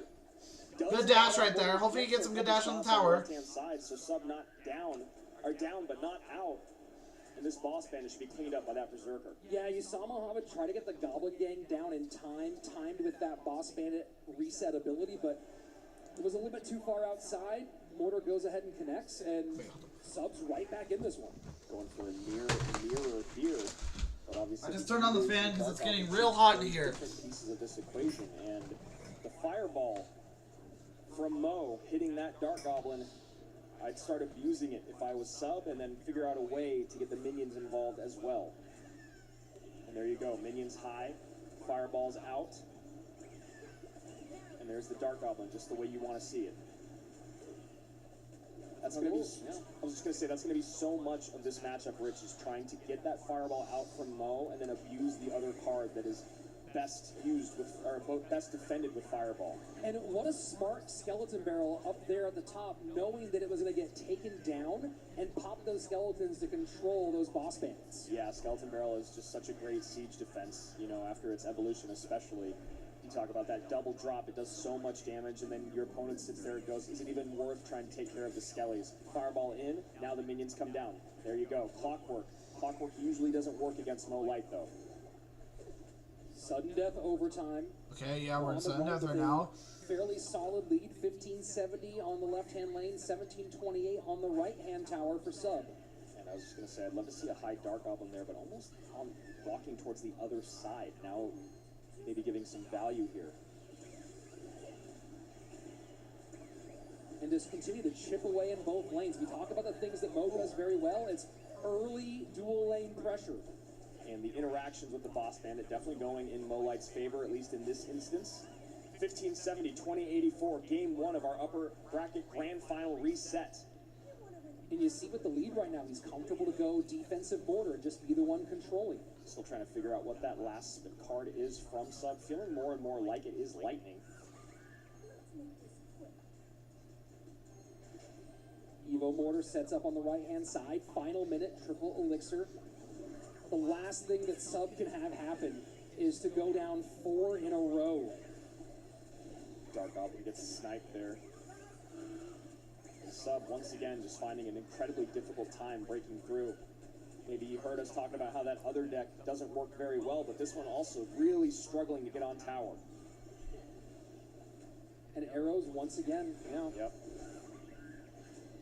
Makes sense, but just not ideal, Rich. Okay, 20 seconds. This is gonna be Mohammed's game. I can feel it. Like I don't even think Cal sub stands a chance. And come on, 10, 9. Will he actually take the tower, or will it just go into a tiebreaker? 2, 1. Let's go. First of hopefully 3 games. 1. He's facing off against Thanos. I am inevitable. I couldn't agree more. The crowd can feel it. Sub seems to be feeling it. And Mo knows history is on the line. The first ever 3-time world champion. That'd be a nice title to have back home. Definitely would be a nice title to have. You gotta wonder what Sub is thinking about here. You know, I talked about some of his deck pool. He's pretty good with bridge spam decks, lava. We saw that graveyard be played really well. We haven't seen much in the way of Mega Knight decks, and Mega Knight can be good against all of the cycle stuff that Muhammad has been playing. Curious to see if he does break away from the cycle comfort and go to that sort of second level of his deck pool. I mean, it just feels like they have tried to throw everything at the wall here against Mo, and nothing is sticking, nothing is breaking through. I mean, again, we talk about the excellence that we've seen from Sub all weekend long, all year long, and right now it feels like Mo is almost toying with him out there on the battlefield. Yeah, this is a difficult spot, and especially when you think about the level of comfort that Mo already has with deck picking, and you think about this phase of it, right? We talk about the nerves when you're actually playing the game itself, but the nerves in this period when you're trying to go through, remember your progressions, you have your sheet in front of you, and make those choices. The confidence level that Mohamed Ali has when he's making those deck picks here, Sub has certainly been in this position many times, but it's a little bit different, and you're trying to make that choice that's the do or die choice. I feel like the decision fatigue, the lockout, must be so difficult. Yeah, I mean, absolutely, because you're trying to anything that you can, and we know how important that is. I mean, infamously, we talk about, Mo could have already maybe been a 3-time champion had he not picked wrong on stage, brought the wrong piece of paper out, right? Well, it seems like right now, Sub might have the right piece of paper, but just not the right decisions to make. And that's the best thing about your coach, especially online, is they can sit there and make those unbiased, objective decisions without feeling the heat of the room and the lights and the crowd and the moment. I want to see Sub do two things. I want to see him pick a deck that has direct tower damage. Yes. And I want to see him pick a deck that can go all the way to triple and then make a big downhill push and force Mohamed Light to play defense. I want to see him go back to Graveyard, I think. I like that you were bringing that up earlier. I really don't want to see him try Drill because of how bad he could match up. I don't want to see him try to go in a... I would be more okay with a minor off, if you will, than I would a Drill situation, but I would like to see him go maybe to Drill. Game 2, Grand Finals, coming your way. All right, here we go. Fireball and Barb Barrel and E-Wiz all out for Mohamed, and he goes minor. And might Sub be doing the same? It feels like Mo is just going to control again, and I think Sub is hearing you, Rich. I think he's going to try to go a little heavier, go RG. Yep. And I think Mo is just right back to defending, cycling. Miner's on tower. He's got the guards. He's got the Evo Ice Spirit. He's got the log. He's got so many ways to reset and stun and control that Royal Giant. Does take a Royal Ghost shot, and Mo goes, all right, you can have that. First thing in 4 games. Generally, Sub is viewed as being pretty good with Royal Giant. We haven't seen him play it a lot. I definitely say Mo has like some pretty good cards that can help defend. Good like just a little bit of damage, but that's still some good damage. He spawns Tesla, which is Evo Tesla, and he has Evo Ice Spirit as well. I'm gonna just get a Tesla down, try to get towards my Tesla evolution. Good luck breaking through. Guards are going to give a lot of trouble to that Fisherman.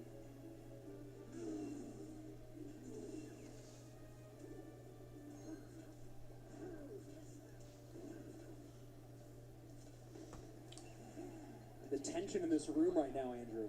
Yesterday we said it, I can echo it right now, is there's hundreds of shoot! Waiting, hanging on bated breath to see. Nice Royal Delivery. Will the GOAT be the first ever to repeat the first 3 times? Or could the Cinderella story of Sub continue on? First Royal Giant. I just don't know how you're going to break through, how you're going to beat the cycle. Teslas are out early. Guards are always there to protect the Fishermen. Logs and Ice Spirits. Oh my. Oh my indeed. Evo Tesla, nice. Tesla out preemptively. Oh, Evil Royal Ghost. That's just one of those things where you're like, I don't even care about playing my Evo when you're not on offense. I just need to, just Sim City, as we call it. Buildings down. Always going to have that second building ready. You have another RG, I have another Tesla.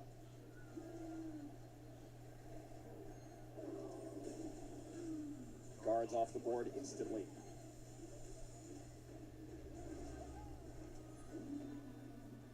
Lead is, for the moment, for Sub, 27-13 to 26-68. From the top right of your screen down to your bottom left. And now Sub gets aggressive at the bridge. And hyper aggressive at the bridge. I cannot let Mo lose this. The guards. And I was going to say, should get a shot, but there's that Evo Ice Spirit we were talking about. Just so many ways to control this game. The only way to win this is for an Evo Royal Ghost to cause problems on Sub's end. That's what Sub needs to have happen. How can I make the Evo Royal Ghost make Mo spend more than he wants And Mo goes, I'm very happy to take that tower damage, sir. Thank you. Yeah, we saw him doing that the other day, throwing this rocket on top of the cycled RG in the back. Okay.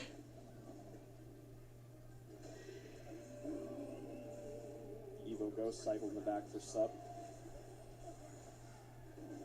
And I like that delivery, going to that inside in the hopes that it would go back and help. Doesn't do it here, gets taken off the board. And now this is what you're talking about. Can the Evo Ghost do a little work? In this case, not going to give him much. And Mo still gets the damage on the RG and the tower from the rocket. Okay, 60 seconds. Okay, he needs to get away to make sure that the RG does not do much damage. And I feel like there might be a way with the Evo Tesla. Oh my god, this is a really, really close game. That's going to give some fireball value. You almost feel bad for him, just like you did for Pedro. There's just no way to break through.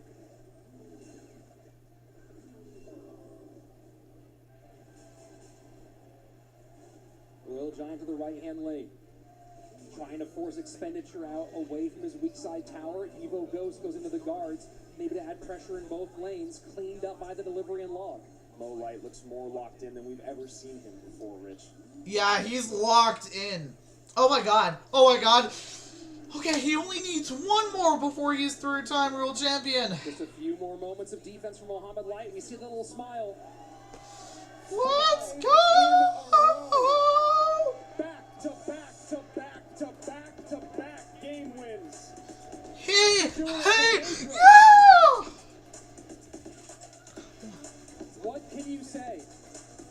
I'm speechless. There's no way to break through. There's no stopping that man right now. There is no stopping Mohamed. I don't think there's literally any way that Mohamed can be stopped at this point. Like, I don't know if we'll find it here. for real. Yes, Victoria. That is. And he only needs one more before he's three-time world champion. I mean, you talk about this matchup, Rich, and, you know, you got to think about that deck because Mo's been so dominant with it. But what do? Do you just run? Are you hoping that you run it against him? In a I gotta sit up straight. I gotta sit up upright. I can't sit on my crisscross. I can't do any of that. I gotta sit upright. I gotta lock in with this last game. Watching it this last game. I gotta lock in. Watching this last game. Oh, should be starting soon, right? To break through. You got the Ice Spirit, the Evo Teslas. Tesla cycled over and over and over, controlling the board, making sure that Royal Ghost can't do anything. The delivery to clean up everything piling up at the bridge. The log plus the yeah, we all know who the winner's gonna be. It's just so clean. Absolutely brutal. Then you go back to game one. Mo made this deck popular this weekend. He swaps out the log for the bar barrel in a best of 5. Sub goes Princess instead of Cannoneer. Just doesn't even have a chance. And I'm telling you right now, the last thing I want to see out of Sub with the bar barrel and the log gone is going to bait. We saw him do it. We actually saw the exact same sequence happen the other day. I asked him about it. He went to bait once bar barrel and log were gone. He got the win against Mohamed, knocked him down. You have to know, you have to believe that Alan and Mohamed Light are prepared for that eventuality, and they have something cooked up very specifically to cover bait in this exact situation. Go for broke. I'm telling you, maybe go, you know, rockets out. Obviously, maybe bringing lightning in as Mo Light and Alan. But you got to think of maybe going graveyard with vines and poison. Stop thinking about saving and just start thinking about surviving. That might be the most perfect thing you could have said here. Don't save, just survive. And Sub, I have to wonder what he's looking through. We saw him last match. He ran that graveyard deck with success. Ran bridge spam. Didn't come out very well for it against Pedro. I mean, maybe go to the skies? I don't know. We haven't seen a lot of lava. It's had medium success. And he's a pretty decent lava player. Yeah. It looks like Mohamed is really trying to lock in here. Spells are left, but at this point, you can't have concerns. You just have to go, go, go. And here we go. Last game. On the precipice of history. Last game here. Can Sub stop him? I don't think we all know who the winner's going to be. He starts with Dark Goblin. Sub, Pedro, and Mo Light. He was able to deal with one of them today. Goblin Cage? Yeah, it's Goblin Cage. Give him a lot. Fire Spirit. You see the Gob Cage come out and Mo nod. Maybe he is going to the skies. Yep. Could also be going piggies. Could be going piggy zappies. Zap makes me think to the skies. Zap certainly does feel that way. We have seen him run Royal Hogs pretty well, but Zap would be a strange choice. And Mo going with this very popular bait deck on ladder. We'll see if he's going to rock the Rascals or if he's It's over for Sub. I mean, like, Mo already has some damage on the tower. Mo, because you know Sub is feeling the pressure, and he definitely messed up. Micro interactions absolutely dialed to keep up with this deck that Mo's running, especially when you get to triple. Wall breakers on opposite lane. And the curse comes out defensively. Good defense from Sub, actually. Now he pressures the right-hand side. Oh, okay.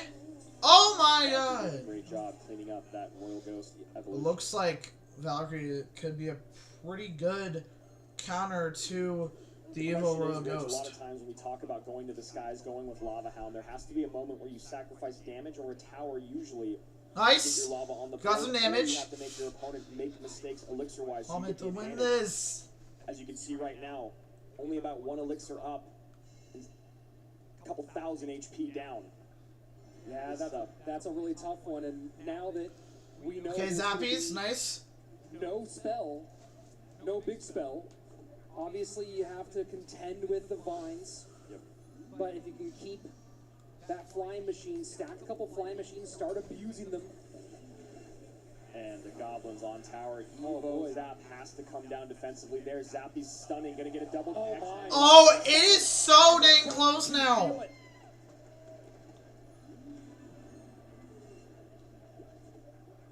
Dark Goblin to snipe, just in range. And the vines. And Mo knows. Mo, nah, this is it. This is it for Sub. This is it for Sub. He's done. He's done. Oh, evil Royal Ghost, nice. It is so freaking close. I don't think Sub stands a chance. Oh my god. That was a good time curse right there. And he spawns evil. Well, no, just Royal Ghost. Oh! Oh my word! Wallbreaker! Wallbreaker! Vines! Vines! Vines! Vines! No! It's 36! One more vines! 3 titles! And then he gets the 3 titles! Here we go! That is gonna be it! Yeah! Let's go! Let's freaking go! He's been the best in the game! Let's go! But now it's undisputed!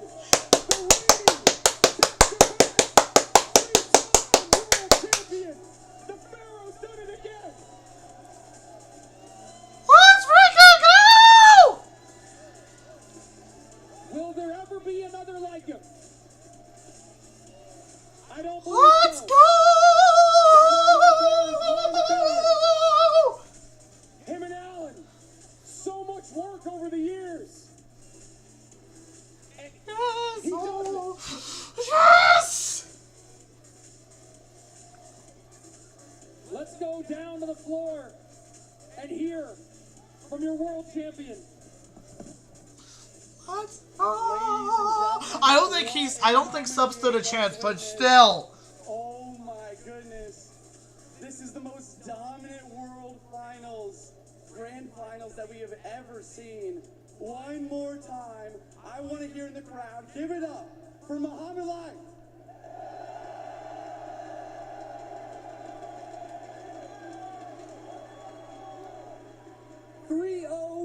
In the lower bracket finals, 3-0 in the reset upper bracket finals.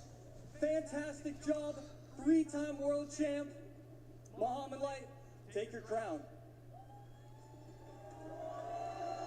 Lift it up, show the world. Yes, let's go! Let's go! He got the crown! Yes!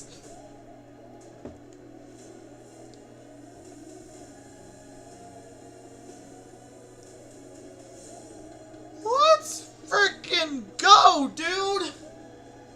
Muhammad Light!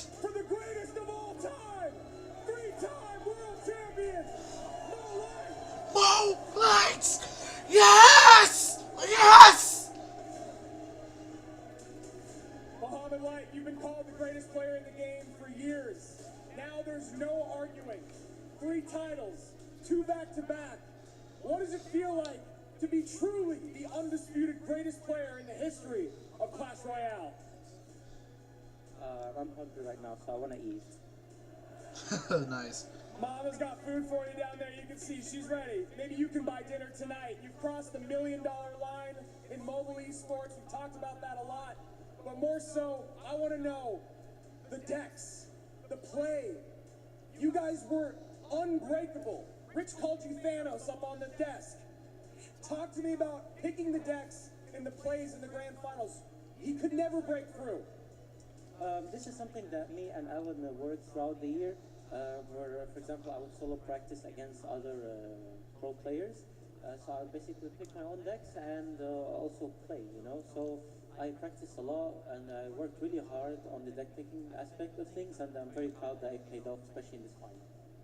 Was there any moment where, after Sub sent you to the lower bracket yesterday, that coming into the grand finals against Sub, were you hoping maybe it was Pedro, or were you wondering if maybe Sub had your number after what happened yesterday? No, the only reason he beat me was because I was hungry. But you're hungry right now! You've been working with Alan for a couple years now. Talk to me about what this coaching relationship means to you. Well, I love Alan. He's an amazing coach. He helped me practice a lot, and he taught me everything he knew pretty much, so we can succeed together. Similarly to Julesy last year, the same method, and it worked twice in a row for me. So I'm very grateful for both Julesy and Alan for their great work with me. The greatest of all time, and his coach Alan, 3-time world champion Mo Light.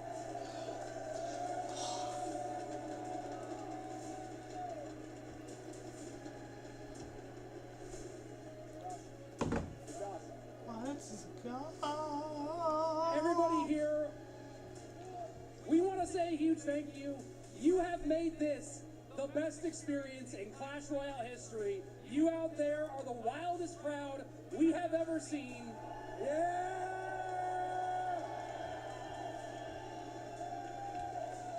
On behalf of... Just want to get final thoughts from our cast and crew here. AC, how you feeling about this incredible weekend? I mean, come on, the crowd has been incredible. I'll explain after they're done doing all the cheering and stuff. This was an amazing weekend. Anytime you're going to be a part of history, it's a great moment in life, and we just witnessed history here on stage. I'm just happy to be here with all of you, and happy to witness the greatest moment in CRL history. Juicy, final thoughts. I just want to say, you know, a lot of people have come to me and asked me, what does it take to get on this stage? Use this man as an example. Even though he's been at the top for 2 years, I spectated this man practicing every single day. He is a legend, and he deserves it. This has been such an amazing event. We're so happy you all could join us, and we're excited to see you again next year. Thank you, everybody! One more time!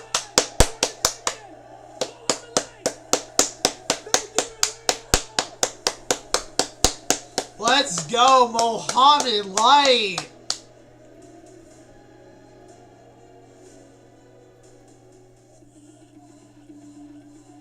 Let's go, man. I'm gonna. This is about to make a grown man cry. This could make a grown man cry. Let me just turn this off, because it's done.